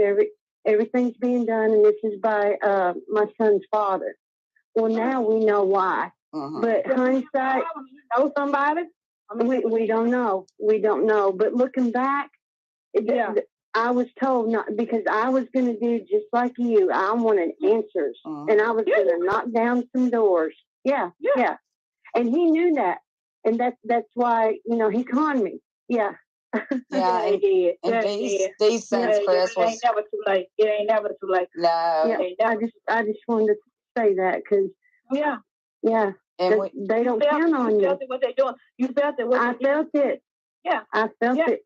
And I know. I can relate to you. Yes, ma'am. Yeah. And so then, now listen, y'all, on 3-7, when they found Marquis, it was Govar's ex-wife, husband, son, Kevin Furl, that found him. They're supposed to have been doing some turkey scouting, not hunting, but turkey scouting. It wasn't even turkey scouting, turkey hunting. Ex-wife. Time. I looked that up and I put that out there too. See, I got an old page that they hacked. Got all my old stuff. I lost a lot of stuff, but I still got a lot. I lost a lot of stuff. But now on 3-7, watch this. Lori didn't call me. The state trooper. Govar ain't called me. The coroner ain't called me. I don't get no phone call from these folks. I get a phone call from my best friend. It's not even on Facebook. They stayed 8 miles over in Warren, Arkansas, and called me and told me that they found Marquis. Wow. Now, y'all called me the day before. Y'all called me the day before. Yeah, they called me the day of. Those fucking assholes. Come on now. And so, Come on. And you found out that how many hours after had they already found them when you found out? Do you know? Were you able to put the timeline together? I found about 9 o'clock in the morning. It was 2 hours. It's about 2 hours. They found him at 7. And you found 7, out? Okay. 7:05. I found about 9 o'clock. By 9 o'clock when I found out. And then so how much the middle? Had they already taken him to the crime, or like didn't they not let you? Did they let you see his body? No. Let's talk about the ride. Yeah. Okay. Gotcha. They came over. I heard they came over. They went through staging, through doing what they had to do. They went back to Monticello. This is 8 miles. Okay. Mm-hmm. Then they came back. So they came over twice to get him. Why could they not get him the first time? Wow. Okay. Wow. And so then when I got down there, my auntie, 2 of my aunties, that's the same kin to my son as my uncle that worked at the funeral home, they got to identify him. They hadn't seen him maybe 5 times in his life. Uh-huh. I couldn't identify him. They told me, because he was in a row at this time, like, no, we don't think you should, you know what I'm saying? You know, and my auntie said, she asked about her first thing she asked about was his fingernails, his fingers. Yeah. And the day of his celebration, I asked him again. I was like, I want to Chuck. I said, Chuck, I think I need to see him. I need to say my goodbyes to my son, And he said, Keisha, I don't think you need to see him again. But yet in speaking and say, but you can. You know what I'm saying? He never said that. They was kind of like patting me like, I don't know if you need to see this. And the reason being, they said that they didn't want me to see it because, they was trying to look out for myself. Oh yeah, that's always their excuse. And in every case, they did this to D too. They've done it in every case I have. You can't think for me. You can't think for me. And Mark over said, well, I wouldn't want to see my son. I said, but I want to see my son. Well, I wouldn't want to see mine. I said, but I want to see mine. Yeah. And they prey on you at your most vulnerable time. So they're able to get you to convince you to do something you wouldn't normally. They took me so fast, y'all. Yes. They rushed you. Yeah, they rushed me. That's what they did. This is why, that's what they did with D. On the 7th, the 7th was on the Saturday. So they told me to get the body back on the Tuesday. I had to have the funeral on the Thursday. And if I get it back on the Wednesday, I had to have it on that Friday. So I'm pushing. I really want to have it on that Saturday so I can have it at school. You know what I'm saying? A lot of, the kids can come and stuff like that. They rushed me. So I ended up having it Friday and at their funeral home. And I told them, I said, listen to me. I don't want Mark Govar around me. I said, if I see that man, I'm going to lose it. Yeah. Keep that man away from me. So they owned up me. They would not let him drive the car. How am I going to make call shots with the sheriff? If the sheriff ain't be the hello? Yeah. But anyway, he didn't drive the car. I told him I didn't want him at the funeral. But come to find out he was at the funeral. I said directed traffic because one of my cousins had seen him up there. He still couldn't stay away. Wow. And I mentioned something about the murderer being up at the wow. He said, I ain't murdered nobody. And his cocky brazenness and his narcissism. Yeah. That he's a narcissist. Yeah. Like a big fuck you to you who just like, and I am. And I don't know if y'all seen that interview he did on the 11th. He had a smirk on his face. I saw. He laughing at me. Yeah. Well, he ain't fixing to be laughing at you because I was laughing at him going, you're going down, motherfucker. I'm fixing to out you in these podcasts. Yeah, he's still laughing at me. His worst nightmares just come true, and that's me and Dee hooking up with you because I'm telling you, I will put it all. I'll spend hours and hours, and I got an audience that won't they, Dee? They'll hang on to every second, and they will get behind you. Yes, I mean, just like they have Dee and everybody else, and they can't win this war. They're not going to win. They're not going to win. They're not going to win. It's time for a change, y'all. We go out to make a change. We got to. It's our time to pick who we want to be our leader, our sheriff. I'll be back. It's time for us. Prosecutors, and they're all up for re-election. Judge, it's re-election. Just the peace. It's re-election. We get to put all these old people that have been in these seats that has done us no justice, has done anything for us. Now is the time. Don't even have nobody to run against them.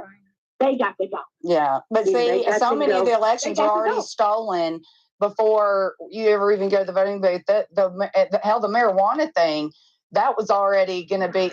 They set up who all was going to get their applications, but they made it look like everybody had a fair shot. Before they did that, they set that up a year before it went on the ballot, and they already knew. It was 5842. That year. Remember that? What was It it? was 5842. We almost got it. It was 50. Yeah, was it like that? Yeah. I think it was 5842. It was real close for getting this bill passed. Oh. Are you talking about the same one I'm talking about? The weed? For the marijuana. Yeah. In fact, Bill Clinton gets his cut off the one in Hot Springs. The guy that is the biggest mobster in America that runs the one in Hot Springs. But all their applications were picked. All the people were picked out to get it, including our former Attorney General Dustin McDaniel. And and they made sure they placed them down south too. A lot of them in the most black neighborhoods possible. To get them, there's a whole racial thing behind all this too, and it pisses me off. Oh yeah, and they put it in the poor communities, Pine Bluff. All this stuff is staged. It is. And stuff like that. That's the thing about elections. They choose who they want. Yeah, they do. Who they want.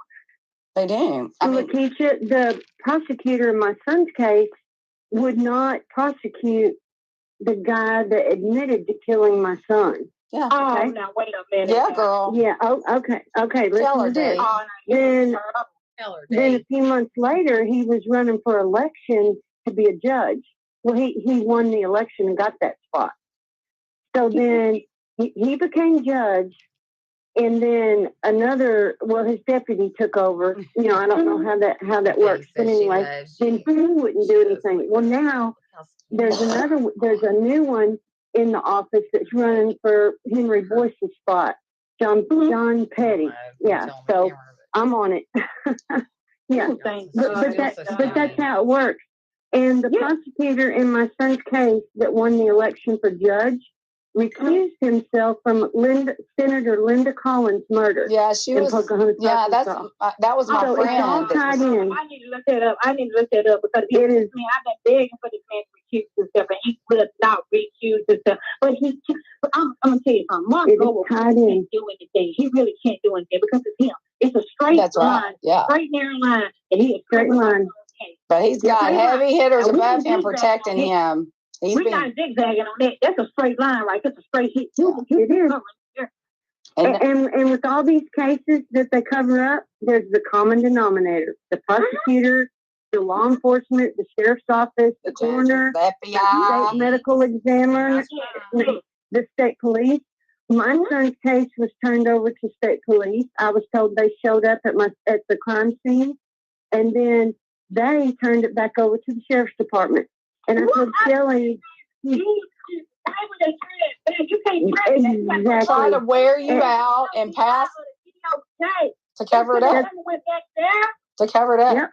Hey, that's what I told Shelly in my podcast. Is there not a chain of command? No.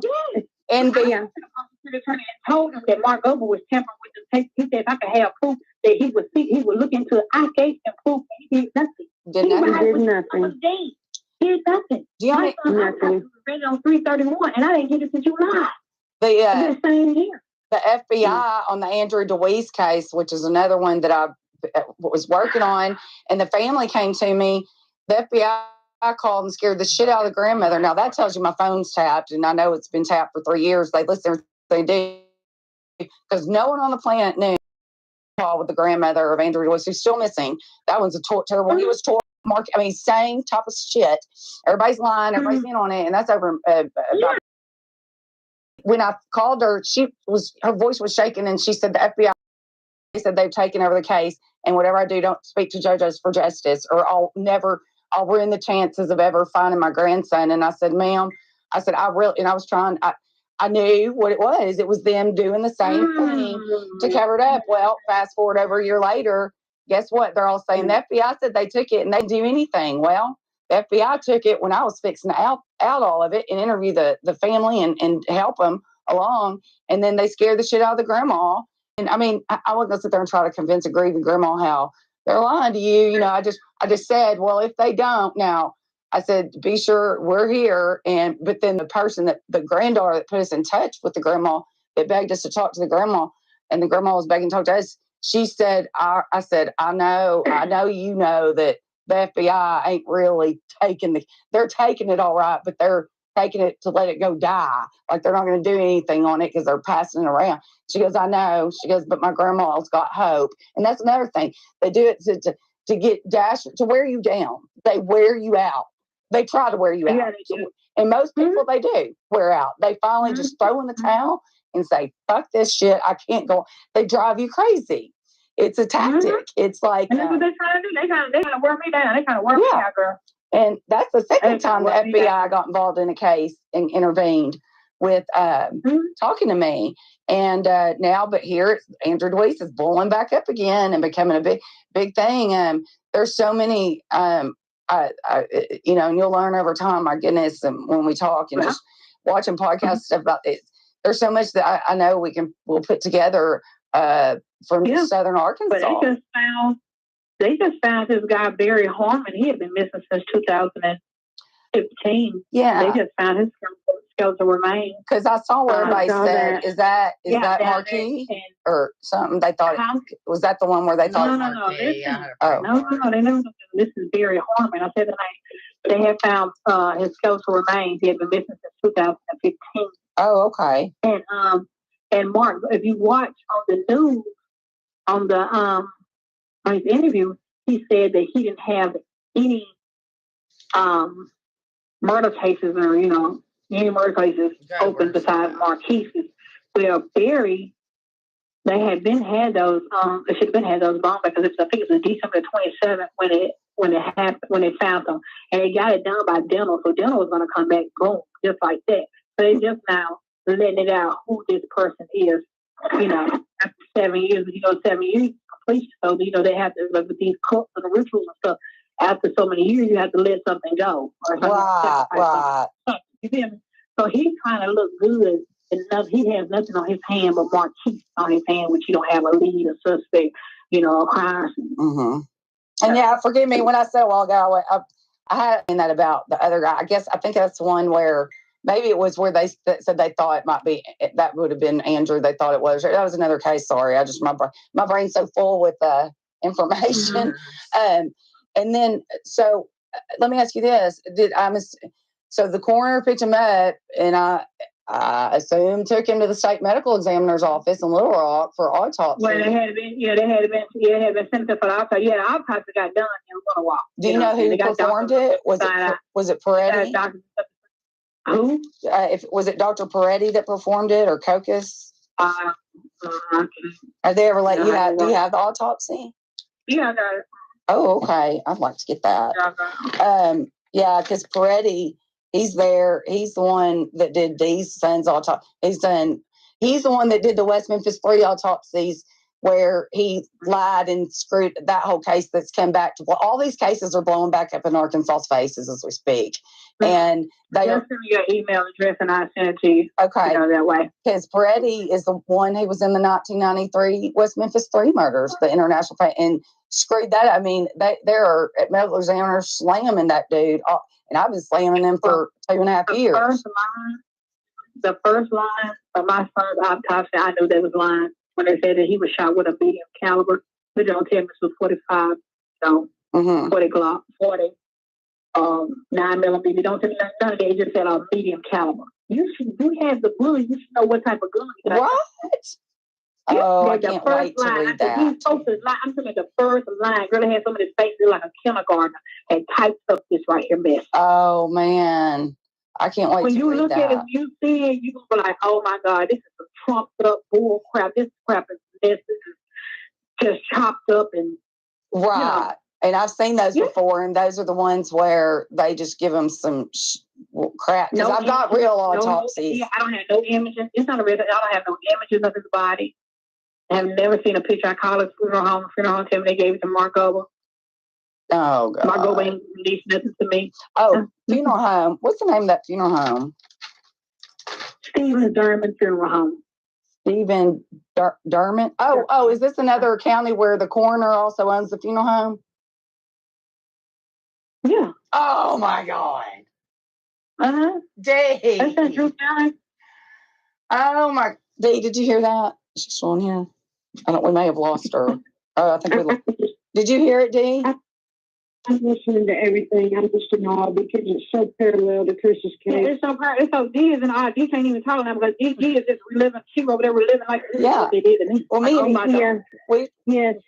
and Dee just talked about the county, another county where because we did some investigating a week or so ago, and where the woman is the coroner. She's also the funeral home owner. She also owns the flower shop. So when everybody dies, then they're going to buy flowers from her to put in her funeral. And they made her a CSI, a part-time sheriff's deputy, and a crime CSI person where she can collect evidence. Conflict of interest. And she's the coroner. No, hell no. That's what I'm saying. And it's all conflict of interest, right? And they've done this. Conflict of interest with Mark Govar saying on the case of his son has been, been alleged in some suspect. He should be on the case anyway. In the first place, the conflict of interest. And by the way, Lakeisha, I'll just know this will trip you out. So the Michael Morris murder, that's the one where I've been sued by the mom for $850,000 that I said was in on.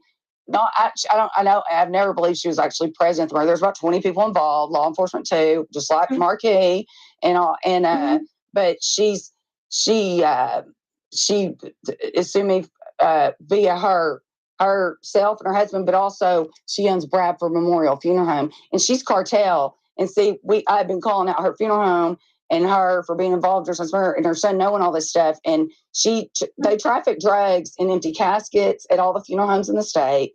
They traffic arms, cash.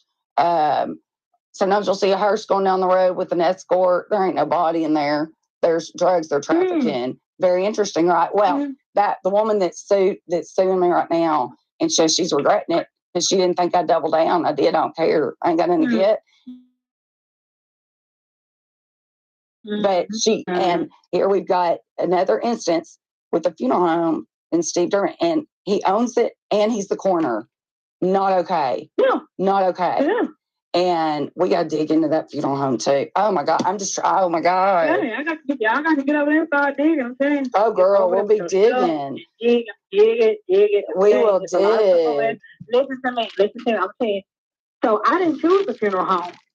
He went to that funeral home. The reason why he went to the reason why they gave me that he went to this funeral home is because he didn't have any ID on him. Are y'all ready? What? Are y'all ready? Oh God. You ready? Yeah, I think. I'm not sure. He was buried on John 3:16, 2020. His ID was found on 5/2/2020. Closer to Govar's land than he was on 172. Govar stay off of 172. It was found on 172, and Marquis' body was on 132. Oh my God! So Marquis, almost 2 months later, so we get a phone call. Govar get a phone call for him to come over to pick the ID up. I called the investigator, asked him about it. He didn't know anything about it. I called Govar, asked Govar, and he went head on and said, "Yes, they had the ID." MPD had told me that that Govar called over there and told them not to say anything about the ID. Keep the ID on the hush. Wow. So they had took his ID off of him, and that's the reason why he had to go to the court. Okay, so they picked that funeral home for you. That's bullshit, D. We see what's going on here. Because it's in the county. Because it's in the county. It's in the county. The body was found in the county. So he had to make sure the body was found. And by the way, they can't pick them. They cannot pick a funeral home. You pick that funeral home. You get to pick that. That's not their choice. To keep his hands on. Yes, and there's a chain of custody with any body. And especially if it's a homicide or a crime or anything like that, it's a chain of custody, and you are not privileged to any of that information or the body until they say so. Yeah. Yeah. But by God, you could have chose a funeral home in Little Rock. I'm gonna tell you something else. The coroner is the only person who can detain a sheriff, and the sheriff has more power in his jurisdiction than the FBI. Okay. Look it up. Yeah. Look it up. Yeah. Look it up. He does. He does. And that's why everybody say. I looked it up. That's why he's doing what he's doing. Yeah. The FBI shouldn't even be involved. It's not a federal case. That's another thing. They'll use the FBI, or people say, they don't call them in. Yeah, because people are they don't know better. They don't know that the FBI actually has, the sheriff has more power than the FBI does. I mean, if it's not their laws protecting jurisdiction from the federal government in overreach and and it has to be jurisdiction law. I went to the FBI. Yeah. I went to the FBI in El Dorado. I went to the one in Little Rock, and I talked to one in Fort Smith. Not their jurisdiction. The FBI know about what's going on with my son. Oh, they know. Ain't no secret. Oh, they know. They know everything. That's how they know whether or not to intervene or not. I'm using air quotes. You know what I mean? But then when somebody legit needs them, then they don't. Whatever. But if it's a cover up, yeah, because people don't know that FBI don't even have it. They're just They're just kicking the can and playing hot potato, trying to wear the person down or the family until and the fact. So they told you he had. So you didn't pick the funeral home. So So did you? So they picked. So and you didn't put up a fight, I guess, about it. But like you could have sent him to any funeral home in the state. And I'm saying I work. I mean, I was mentally, Oh no, I know you are. That's challenged. No, I'm saying I was mentally challenged on like, is my son that great? But my son is up in there. Yeah, he gotta be in there. You know what I'm saying? Yeah, and I mean, he gotta be in there. So I had that. Yeah, but and again they prey on you at your most vulnerable time. That's another reason they get away when you're not thinking clear, and it's on part. And they rush you, and the fact that you should have been the one to ID your son, not a freaking who ID'd him officially for them. Was it his uncle that seen him 5 times or something? You said, or that worked for the funeral home? Supposed to be the next of kin. I was supposed to be IDing him, but they my uncle that worked at the funeral home, they didn't pay him. They had to pay him. I was going to say, this uncle, They paid him. Yeah, right? Okay. I was making sure he wasn't somebody held to a high standard, because I'm saying he got paid off or something. Because and legally, that's not even legal for them to not. I know it's not. Let you. I know it's not. They took it so bad. But they do it. Yeah. Lose his job. They did. Yeah. Or lose his job. His income and his livelihood. What's the uncle's name? Yes, it is. That's read with all that. Oh, I'm sure they did. Yeah. They did. They paid him off. They paid him to keep his mouth closed. And they told you where you were going to have your son's funeral. Did you say that? You said he was buried. You said something about John 3:16 again a minute ago. When we were talking about the funeral. I got confused on what you were saying. Dave, you remember what she said? What did you say? I thought you were saying something about where he was buried. You said the John 3:16. On John, you said about Rain being at Rain was at John 3:16. Oh, when the funeral happened? Yes, he was there. Yeah. Okay. He was there when he was there during the time he was missing. Oh, okay. They sent him off in between February the 12th and February the 21st. They sent him off to the team. Okay. Could be questioned. He couldn't go to jail. Wow. Understand? Yeah. Mm-hmm. And then now he did. Yeah. And Joe. Go ahead. Joe got caught with some guns in a hotel and some drugs. And so they ended up sending him off to jail, and now he's in prison. And they got people that have the same charges that ain't nowhere. So they got him off. He's been locked up since 2020. Let me ask you this, because John 3:16, the rules are it's a 6-month stay. So did Rain did he just disappear to John 3:16 during that time and then come back out after Marquis was buried, which would mean John 3:16? Yeah. He didn't stay there 6 months. Yeah, he stayed there 6 months. Oh, he did stay there. Yeah. He ended up extending his stay. Hold on. I need to get on here. Oh, he extended his stay. Yes, he extended. Hold on. He extended his stay. I remember. Wow. I can't. This is 3:33, y'all. It's 3:33. Oh, Marquis. Oh, tell everybody what 333 means. Tell everybody what 333 means. That's his angel number. Okay. That's Marquis' angel number. I'll say how I found that. Oh my goodness, man. He's so sweet. And look, he's doing it. He does know, girl. Yeah, he do. He's excited. Dee knows this kind of stuff's happened with her son, like where we'll feel him when we're talking, when we hit something big, like about the funeral home and like all that. Yeah. No. It just hit us. Yeah. We'll guess what Chris's basketball number was. What? 33. Okay. Oh my gosh, got chills. I love 33. And all his passwords and everything, he used C-Rob and 33 was always in his passwords and anything. 33. Yeah, so that's God at work right now on this phone call. Oh yeah. I mean, and that's real. I'm sorry, but that's real. I don't care what he it is. It is so real. And that was Marquis. Okay, she said, hey girl, Go to my inbox. Y'all keep talking. Okay. I'm still recording. Y'all keep talking. I gotta run pee real quick and grab a Diet Coke and I'll be right back. But y'all go ahead and then I'll be back with you. Okay. Oh, there's so many parallels. So many same situations, scenarios. You see, no, my inbox. Okay. You sent it to Messenger? I got to get on my iPad for that. No, yeah. Messenger. Okay. Uh-huh. And that date was July. So he went in February for March, April, May, June, July. Okay. And he decided to, you got to read it. And he decided to stay on to be a preacher. Oh, girl. Okay. Yeah.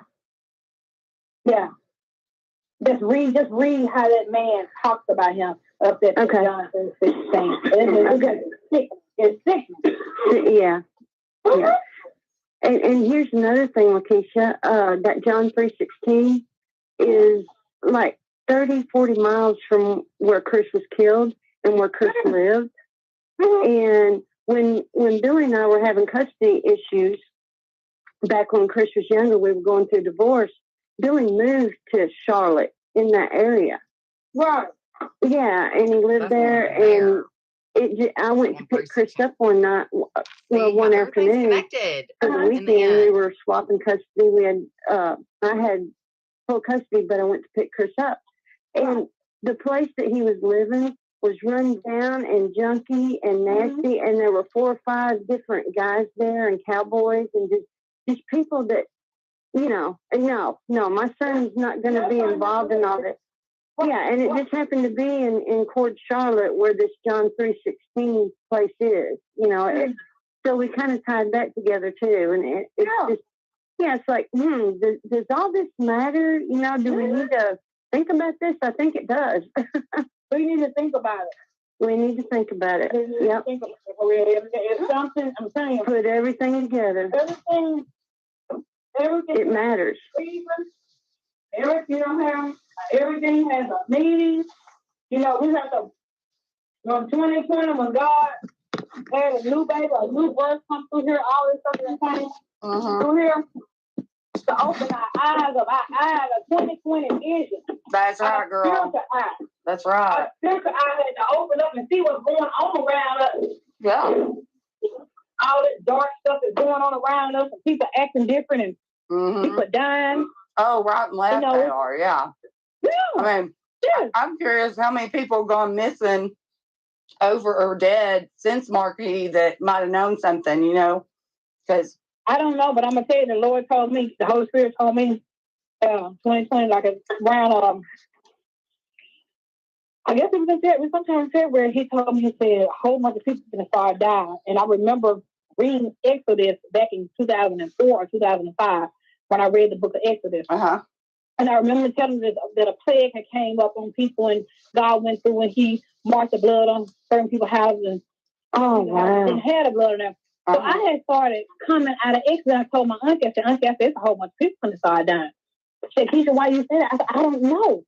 And I said, it's not because of Marquis. I said, Marquis is not gone, because I didn't feel like he was gone. I didn't feel like he was dead. Feel? Right. And he wasn't. And so, I know what you're saying. Yes, I'm saying I just been feeling they live in you. And so they had found I had come up with the number 333, February 19th. 333. I was passing my windows and I seen. I said, "Oh my God, it is beautiful." And so I had 333 was working with me. I guess it just get me ready, get me prepared, to know what was going on. Right. So he get buried. He found on 3/7. His celebration was on 3/13, and he was buried on John 3/16. So that's 333. So I know for a fact that this is my son. Right. You know? And God told me that 15 people were gonna die. In Wilma. Oh my God. I got a phone call in December. This lady asked me, said, Tisha, she said, how many people you said was gonna pass? I said 15. She said, my grandma Big just passed. She said that made number 15. The day his celebration, the 313, the day his celebration, a man passed that day in our city. 7 days later, a 12-year-old little boy, he died. Oh God. Couple in the month of March, 3 people died in the month of March. Then April was a guy named Ted. A lady got burnt in her house on 133. What Marquis case at all? Any of these? I don't know. It was on 133. I don't know. Wow. Do you know anything about who the people were or anything? They didn't have any lights. They didn't have no lights. They didn't have no water. They didn't have no gas. The lights was out there. And that's when the Easter Sunday storm came through and uprooted all those trees up out the ground. Oh my God. She has Stacey Reeman's spiritual ability. Yeah. He came back with a storm. I told him, I said, Matt, when you come back here, I want you to tear this place up and let everybody know that you're here. That's right. I got videos, y'all. It was Easter Sunday. He woke me up. He said, Mama, he said, I need you to come down here and see what I done. I said, well, what you done? It happened over the night. It was Monday. Yeah. The 13th. I said, well, what you done? He said, Mama, go down here and see. So I go down and I said, ooh, I called my cousin. I said, cousin, I said, Marquis called me, told me that he done something over there. You need to go and look at it. She said, okay. And so she went over there. Oh my God. It looked like it was a Tasmanian devil coming out of there with 2 chainsaws, just went and just ripped all the trees down over where they had laid his body. Now the first of the 2 bridges, when nothing happened to those bridges. When it got there, the tide, whatever it is, it just acted up. They couldn't even get a wood away. People, they said, well, you can go ahead and get the wood. They said, we don't want that wood because the wood got a spirit up in it. Yeah. Scared of wood. Wow, I just got chills. Yeah. I mean, like, major, yeah. And see, about the dying, you're right. I've had 2 people that were going to be, that one of them was involved involuntarily in the Michael Morris murder, the one I'm being sued over by the mom, but him and then his fiance both. I had interviewed her because originally thought she was in on Jeffrey's suicide. Anyway, 2 of the witnesses for the lawsuit against me and for the part about Michael Morris murder, they suicided him. In fact, and then they suicided Jeffrey Jones September 15th last year, and then Felicia, what was it, 5 weeks after she called in, and we got on the right track together, and did the interview with her. It's still on my podcast, 28, where I'm interviewing Felicia for like an hour and 45 minutes, and I finally realized she really wasn't in on Jeffrey's suicide. Well, guess what? They just suicided her about a month ago. I have a Facebook Live video up I did. That's the last time I've gone public because I got sick since then. Plus, I was so upset they killed her, and now they're trying to say I pushed her and said no, they were murdered. They're murdered, and I'm figuring out exactly who all did it. But yeah, the truth is, they are not. I'm telling you, this state is under a shit storm like they've never seen before. It is, but they need to raise the cover. They got these covers so clinched around here. This damn old money that they got around here just got so clinched tight. They got it clinched. Everything's being found out, and then between your son's case, Dee's son's case, the Michael Morris murder, now they're just peeling people off and they know it looks bad, but it's their last choice, or they know I'm going to be, and I'm not scared. I'm mad, and they're just. I mean, it's really, in the DeWeese case is blowing back up again in their faces. The West Memphis 3. The boys on the tracks, because I keep that one going. But I mean, we're talking like legit, like. I worked down there in Benton. People have told me, everybody that work in house told me about that store. Wait, you work in Benton? Do you hear me? Yeah, yeah. Yes, I was good friends with Linda Ives, one of the boys' moms, and interviewed her like 3 or 4 times, and until she died. I work with him. You work with who? Nancy. Nancy? Nancy's the one that had introduced me to Greeno. Okay, who are those people? I was saying Linda Nancy Eyes. Greeno. Who are that? Where did you say you worked? Or, well, you don't have to reveal that, but what, I don't know who, I guess I missed something. I don't know who Nancy or. Well, that's how I got introduced to you, was through Nancy. Oh, I see. Yeah, on yeah, it was that Facebook Live. She said, "This is who you need." That's right. That's right. Oh, okay, Nancy. Gotcha. Go ahead. Sorry. Yeah. But yeah, that case is So yeah, I wasn't sure if you worked in Little Rock or not. I mean, are you a nurse or? But that's okay. That's okay. We can work about what. Yeah. CNA. Gotcha. Yeah, no, I want to. I that's why I've never asked you where you worked. I didn't want to look creepy or anything. But back when we were talking during the snow and stuff, and you were iced in and all that, I didn't know.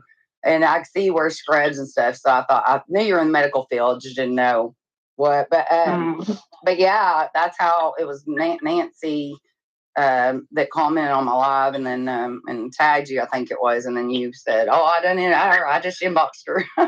And that's why I was trying to tell the audience earlier. You know, we've been trying to connect for a month, but and I'm really glad this is a good first phone call. And I know these wear you out, and we can. What I think we'll do is go ahead and so you can still have some more of your day left, and then Dee can move on.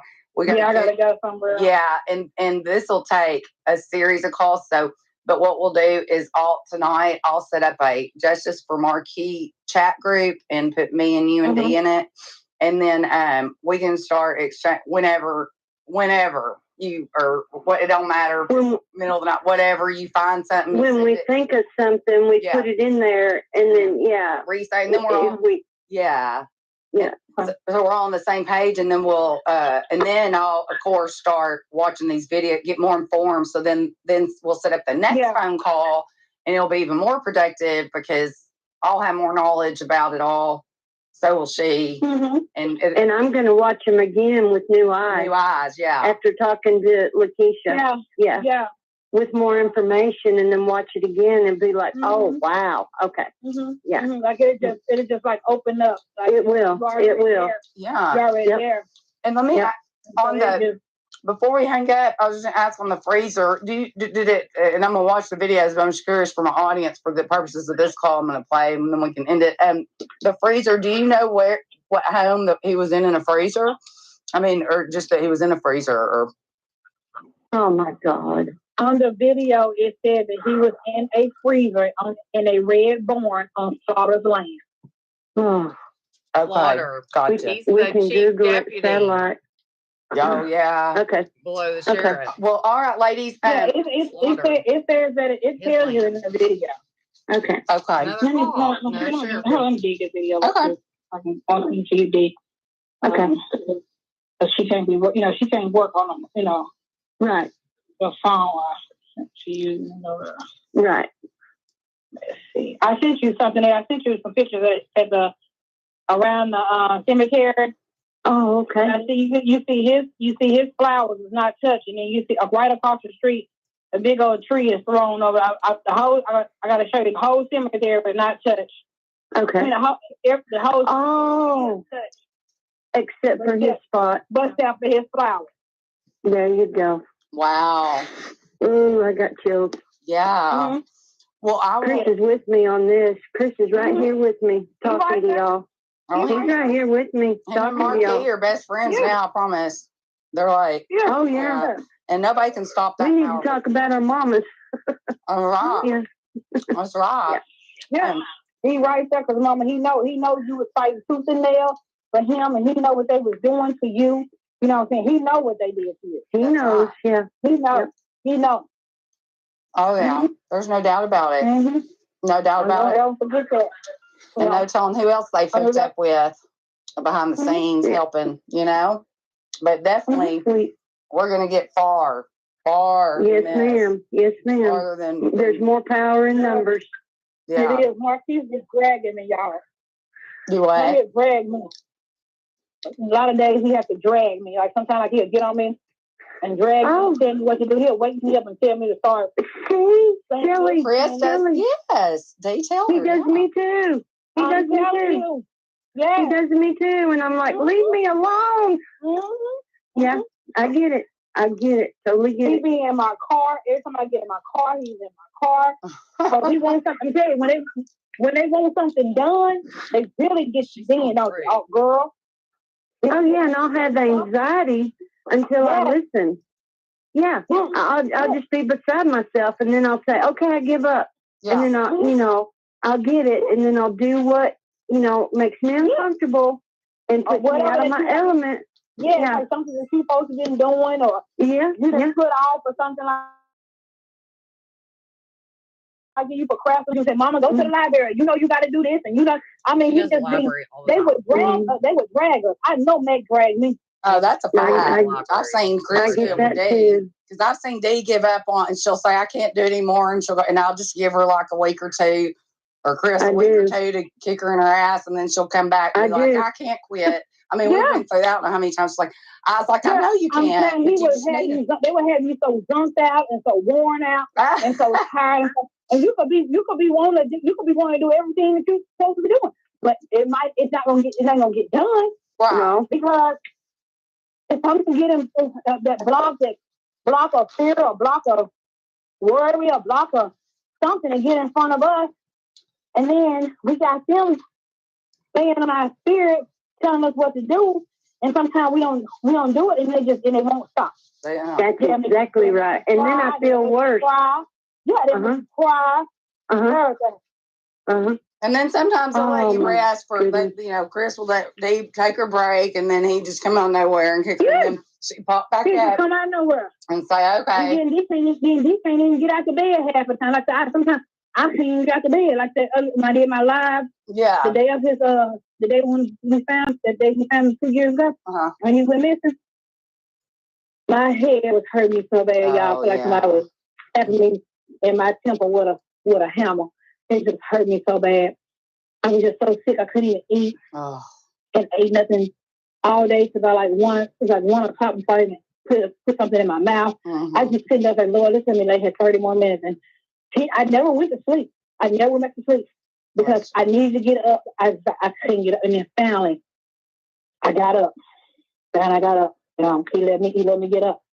Wow. It was hard. I can only imagine. You and Dee both. I mean, y'all help keep me going and inspire me and make me know what I do is worth it because it's hard. And then but I don't. Thank you, Shelly. We thank God you care. Oh, I care. Thank you, Shelly. But I mean, it's your platform. Oh, yeah. Y'all are more than welcome. It's just that I go through that too, where. It was Felicia kicking me in the ass that night to get on Facebook Live, the one you found me on. But I remember because I got on there and I said I didn't want to do this video. I was going to do I was so. I mean, you can see I looked like shit. I didn't even care. I just got on there. She's your angel. It was that same feeling that you just described, which was like I just kept putting it off, and I'd eat something and be like, okay, I'm gonna do it after. Well, let me smoke another cigarette, and then I'll do it. Like I just kept, and finally, it was like Felicia saying, get on there, and it's crazy because. That's how you found me, Laskisha, and is why we're talking today. So all these puzzle pieces all come together in the end. Yeah, and there's a reason for all of it, and that just now I've got more of my fight back, and because I get tired, and it is me too. But I would never. I don't want to ever be in y'all's position. I have a daughter, and she could be Marquis. She could be Chris. She could be it's okay. I'm fighting for all mothers. Yeah, me too. Anybody mother to put their foot over here in these things. Yeah, not me too. It's not fair. It's not right. No, it ain't. It hurts. You know what I'm saying? It's painful. It's what I'm saying. I mean, it's traumatized. It's some everything. Yeah. And I don't even go through the trauma of being the mom that lost the kid. We still have to cope and live, knowing that somebody has hurt our child. That's right. That's right. And nothing we can do but just keep trying. That's sacred. That's sacred because we give birth to them, we raise them, we take care of them, we keep them safe. Yeah. Then they get up and they're on their own, and we're not in control of them anymore. And then this shit happens to them. Yeah. That's about the worst that as a mother. Yeah, it is. And people think it can't happen to their kid, and it can. I mean, my daughter, I mean, she's one of the straightest kids. She's 14 now, best kid ever. But, I don't ever see her falling off and getting involved in drugs or anything like that. I see the exact opposite with her. But, that doesn't matter. I try to tell people, they think that these people that get off or killed or whatever, they're throwaways or nobody's because they were addicts or whatever. No, I've seen it happen. I've got cases where it's happened to Epstein's. They stumbled onto something they weren't supposed to see, or they got drug in by the devil somehow and didn't even see it coming. Yeah. And next thing they know too much and they got to go. Or that kind of thing. It can happen. Hell, the uncle. I believe my son knew that somebody was my son knew somebody was after him. They said he had told some people, but he didn't tell me, of course. Yeah. And he had mentioned to somebody that somebody wanted to do something to him. I absolutely. And so he knew that Sunday after with church, he called the pastor of this church, and he was like, Pastor, he's like, what was the word for the day? He said, I left my tithes there and everything, and he gave him the word for the day. It said Marquis is at work reading the Bible. So, wow. Just pray that, what I'm saying, whenever whatever happened, he didn't, they know that he slept with something. I know. But it's like his spirit got lifted, out of his body. I pray to God, and it did. Oh yeah, I know God. No doubt. I know God was there. Yeah, and Dee knew. Chris knew. Dee's son, he knew. We got proof. He knew he was in danger. He knew. He texted the girl and said, "I'm afraid for my life right now." At 8:29 p.m. and by 2:30 the next morning, he was dead. Yeah, Steve Basin knew his life was in danger. About 2 weeks prior. Do you ever see a number? 33 and 11:11 all the time. Mine's 11:11. Yes, 11. I'm saying 11:11. Yes, ma'am. Mine's 11:11. I just sent a guy last night 11:11. He oh, you did? Oh, I got chills. I got chills. Yeah. I'm gonna send you the picture. I sent that last night. I sent him this picture, and I was letting him know that I was thinking about him. Yes. Because he came up to me and asked me, he said, why do I keep saying 11:11? And he said, and what does 333 mean? And they come to find out he is the guy that stay right across the street from where it happened at his yard. And watch this, y'all. He told me he had been seeing Bigfoot. He saw what? He told me he'd been seeing Bigfoot. Bigfoot. Hell, I believe everything exists. I'm not one to say. He told me, and you know what I told him? Uh-huh. You know what I told him? I said the reason why you seeing Bigfoot is because this land is tainted. Marquis, something happened over here, and your people covering it up. Mm-hmm. He busted his mom out about here it is. He busted his mom out about. He said, "Mama, you did say you heard something." Chris Hawkins called out on the tape, and the lady across the street that Mark Govar had came and shut her down. I told her don't talk, and she told them that there was a vehicle, SUV over there, and a white truck came over there and got him out. Wow. Mark Govar's fixing to have a bad fucking week, probably the worst ever when I get this thing aired, and then it's going to get worse for him. He just thinks that, you already have made his life pure hell, and now it's going to get so much work because now everybody gonna know. I have people all over, and they're gonna be helping. They're gonna be messaging, and it's gonna bring probably new witnesses out that in the case it always does. I know you've done a thorough job, but people who are scared, it makes them less fearful. And it should bring in tips, on more. That's crazy, but they have told people the guy that's locked up in Florida is Brandon Cox. I need to make sure you look his name up, Brandon Cox. Cox. He's down in the jailhouse. He down in the jailhouse telling people that he was there, and they was putting Marquis in a freezer. and the state police, the marshal, he called him in the first day. They said he was hot. They don't believe him, but he said that they're talking about it. Wow. And see, they'll do that too. It's been people that speak out. Everybody, the people that was involved, they sent them off to rehab, they locked them up, they bought them cars, they got them cell phones, shut their mouth up, gave them drugs, shut their mouth up. Yeah. Yeah, that after Michael Morris, a shit ton of them got sent to Florida to rehab immediately. Then, because they can't kill them all. They can't kill them all. No. So, and they don't want to kiss risky. The more people you kill, like if they can just set them up in a drug rash. They can't kill anybody else after this right here with Marquis on. They can't kill nobody because the eyes is on them, so nobody can come up there. Exactly. That's why they're letting that kid run his mouth in jail. And they probably, I mean, it probably would have been hard to set him up. He sounded like he was probably, but they'll set him up and just give him 10 years wherever they run their mouth in jail. So be it. Let them run their mouth. He escaped a couple of days, so he got supposed to be getting let out. And that's when they did. They had the dogs and the horses and the helicopters and stuff looking for him and couldn't even find him. He came and turned himself in, supposedly. And then they locked him up. Well, he may get Epstein soon. I don't know. He might. Because I think he'd rather be locked up because he's scared of he probably would. There are some of them that do. They say that. They've told me that they want to be locked up. They felt safer than that. They felt safer up in there out here because the sheriff was up here, the police was up there to get to him out here. Wow. They felt safe up in there.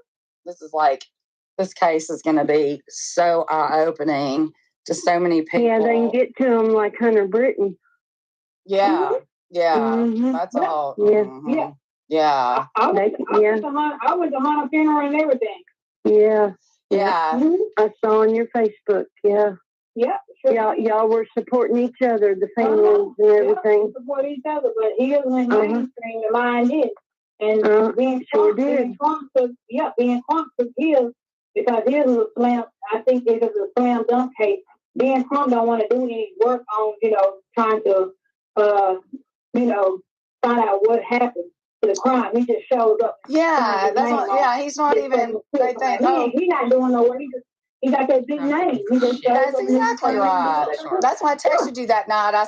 When I said people are going to come out of the woodwork after the Britons are going to be trying to tell you, because that's how they had called me down.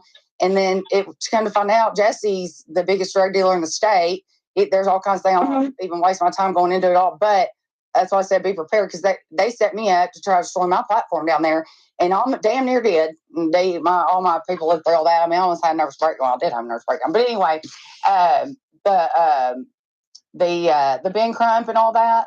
That's what I was telling you in the text. They just used like Marquis because they needed, how good will this look to put a black kid with a white kid? And that's bullshit. To me, outside looking in, watching all, they're using your baby, and that pisses me off. No, I don't think they did. I don't think they did. Well, I think my auntie contacted Jesse. Then when they found that Ben Crump was coming down, she contacted Jesse, and Jesse told us to come up. We came up, and that's how we got connected. And we was at the funeral.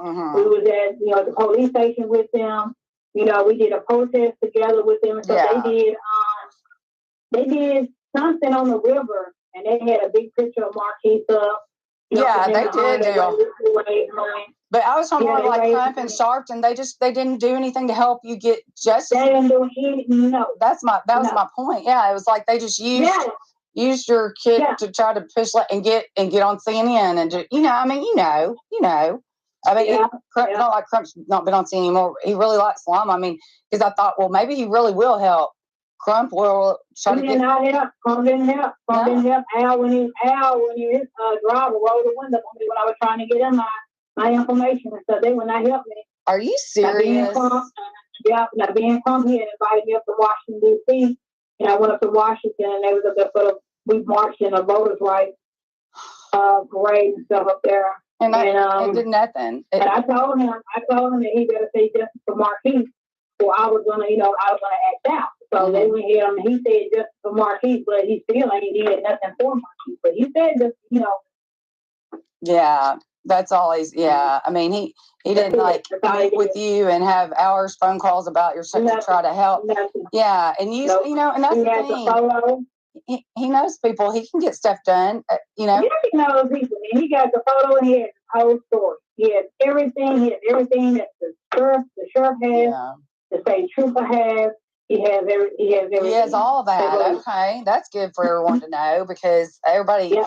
I don't want. Yeah, I know there's a lot of people that are under the impression that he still helped. I mean, I wasn't. I could tell Crump wasn't doing it. No. There's a picture of me and him that I put together. I had a package in my hand, and that packet in my hand had that picture in there and Marquis' whole story in that package. I gave him that package.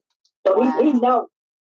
He knows and nothing. So that's good. Everybody will know that Crump hasn't lifted a finger. Crump is not right. Crump is not right. No, he's not. Yeah, I totally agree with you. A lot of people have said that he's not right. Yeah. You know, and that's sad to sit there and, you know, I said, oh gosh, it's just angry, but that's okay because we got this. This is a killer too. He was kidnapped. This is a killer too. So you know what I'm saying? It's supposed to be other people supposed to step in and help me anyway when they have it. And nobody had. Yeah, he can't even help because I know too much. I know too much. And it's gonna be like when the truth come out, it's gonna be like she said that. Oh yeah. She ignored her. See, they don't want to feel bad about ignoring me and knowing I'm right. They don't want me to be right. Exactly. They can't let me be right because they all want to look like some damn fool. Right. Yeah. So they gotta hold it. Do you have another packet, like copies of the packet that like you can mail to like me and Dee, so I can have to have it all in my hands, like the copy you get, the packet you gave to Crump with everything? Do you have something like that where I could like also like did you have a copy of what you gave him where you can make me copies and mail it? I got a copy. It's a lot. I got a copy of. I know I got another copy of it. It's a lot. Okay. But we have to get together. Yeah, we have to get together and get on that. So what we'll do, I'm gonna and I'll let you know this evening. I'm gonna set up our group chat, and then I'll name it just for Marky Martin, and then that way we can exchange information. You can send just anything you think of you find, just send it in and whatever, and then we all just get to our chat when we get to it and send things. Even if it's the middle of the night, don't matter because I mean just whatever because you're on different hours, but we'll do that, and then I'll know by tonight or tomorrow. I may do a Facebook Live this evening just to let everybody know I'm podcasting this week, and if I do that, I'm gonna discuss that I talked to you today, you know, and what's coming. Yeah, give everybody a heads up if I get the Facebook Live done tonight. If not, I'll do a Facebook Live before I go on YouTube, and then that way. And then also put that link in there so you can let them know what you know what I'm saying. And then Chris Hawkins and the one with John. So both, you know, they can be catching up, and then we'll have our conversation. We can talk and stuff. Yeah, that's what I'll do. And then when I do go live, I'll of course let you know ahead of time, and I'll send you the link. So, and even if you can't watch it live, you can always watch it recorded later. And of course, I've got. And I think I'll start out with talking about Marquis. If I don't, I've got to deal with the Felicia stuff. I've got a lot to talk about. What I may do is do two different ones, like one just on Marquis and then end it and then turn around and do another one on all the other stuff, or I'll figure it out. I'll send it off. I'll tell you. And then y'all have a great rest of the weekend. Thank you, Laskisha, for the time. Thank you, Dee. Thank you, Dee. And thank God. I'm glad you two have each other to where y'all are moms, you know, if you're having a bad day or y'all can definitely understand each, you know, that's just something I'm always there and I'll always be there. But, you know, I'm glad that y'all have, because I think emotionally you guys can help each other because y'all know what you're going through. Even I don't totally, you know what I mean? Because I've not experienced what y'all have experienced. So, and and Dee, I know is thrilled about that because it makes her feel so not alone. I mean, she has me, and she has my support. You know, you know, I haven't lost a child. I'm trying to do this to keep from my child being lost. So, but you guys really good friendship out of this. This is definitely God thing. You know. You know, us mothers, we need each other. You know, we do. This is just, It's so hard. But the women always got to handle shit, don't they? It's always got to be the women. We're a force of nature, ladies. All right. Well, I'm gonna let y'all go, and then we'll be talking tonight and chat and all that. And then once I set up, just start sending stuff, and I'm gonna be all week looking and trying to catch up on this case because there's so much out there. I know I don't know yet. And then we'll schedule another phone call for like later this week or maybe next Sunday or something when you're off, and after we research some more. All right. Okay, thank you. Very, very good. And Dee, I'll be talking to you later. And I think Dee, are you still there, Dee? Is she? Did we lose Dee? Yeah, I'm here. Oh, okay. No, I was on mute. Oh, okay. Anyway, I was just saying. Y'all have a good evening. Yeah, and goodbye. And we'll be talking in chat. All right, bye, y'all. Bye-bye. Wow, that's one hell of a way to start off fighting for Marquis Martin, be a judge for justice. Can't make this stuff up. I'm scared to hit end because I don't want to accidentally delete this. Okay. Wow, we did a marathon, y'all. I've been on since. Well, I've been trying to be on since 8:30, 8:45 last night. What was it? I don't even know. I'm so tired. So I've been sitting here for damn near 12 hours. But finally got on the air. What was it? 10:45. Anyway, 10 hours, y'all. I'm so excited to have this done. So there you have it. Very first interview with Laskisha Arrington, Marquis Martin's mom. And we're gonna wrap because I'm ready to go to bed. I'm tired. And then I've got a packed day. I'll say tomorrow, but today, later, or whatever. And tomorrow. And I've got tons of things to discuss. I mean, I could spend the next 5 hours just picking apart everything that was discussed in that phone conversation.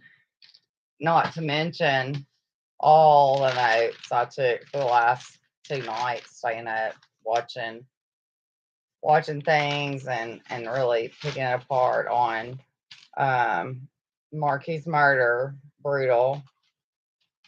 But I guess what I'll do is let me point out real quick that there was a picture that, and y'all can find it on y'all go to I'm told it all to go everywhere not this morning now. Justice for Marquis Martin, and go join that group, please.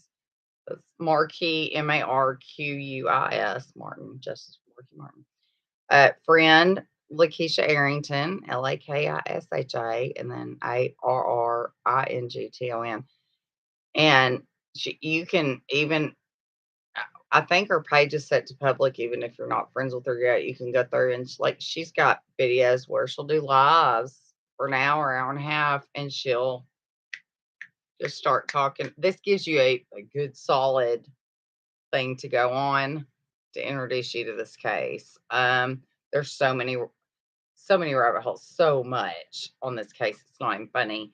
I mean, I hadn't even gotten to it all, but I knew I was going to be podcast, and I wasn't. I'm more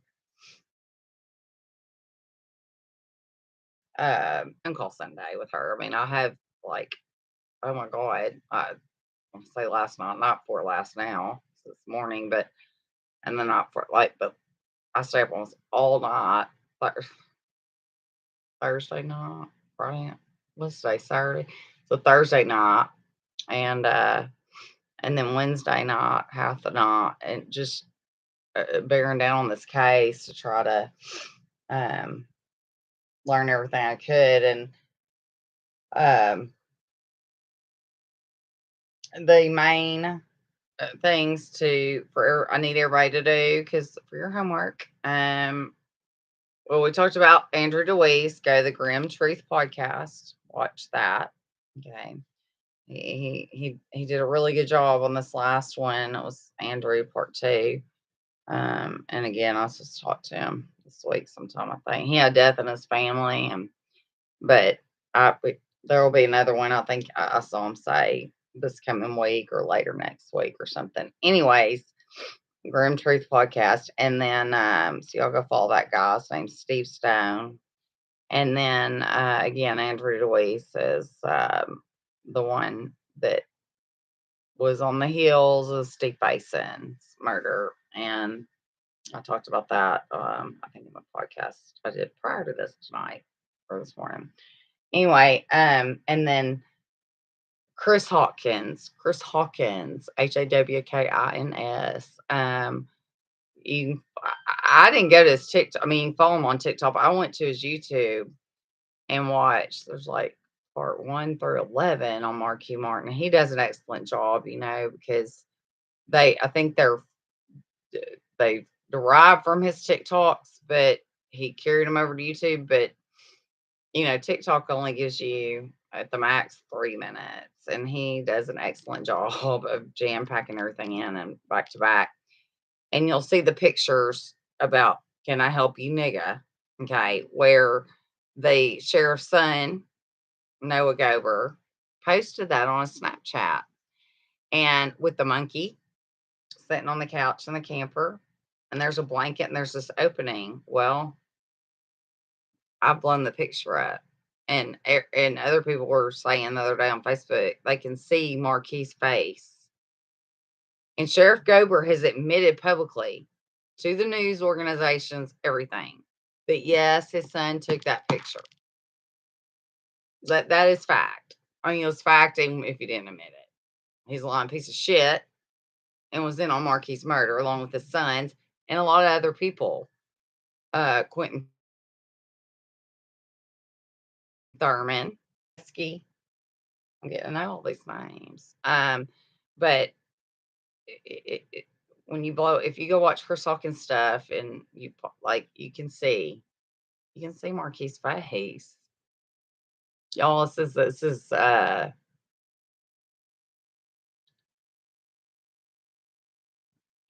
it's one of the most brutal murders I've worked, to be quite honest, and I've worked some really brutal ones. Steve Basin being one of them. It's make your stomach turn. Just make your stomach turn.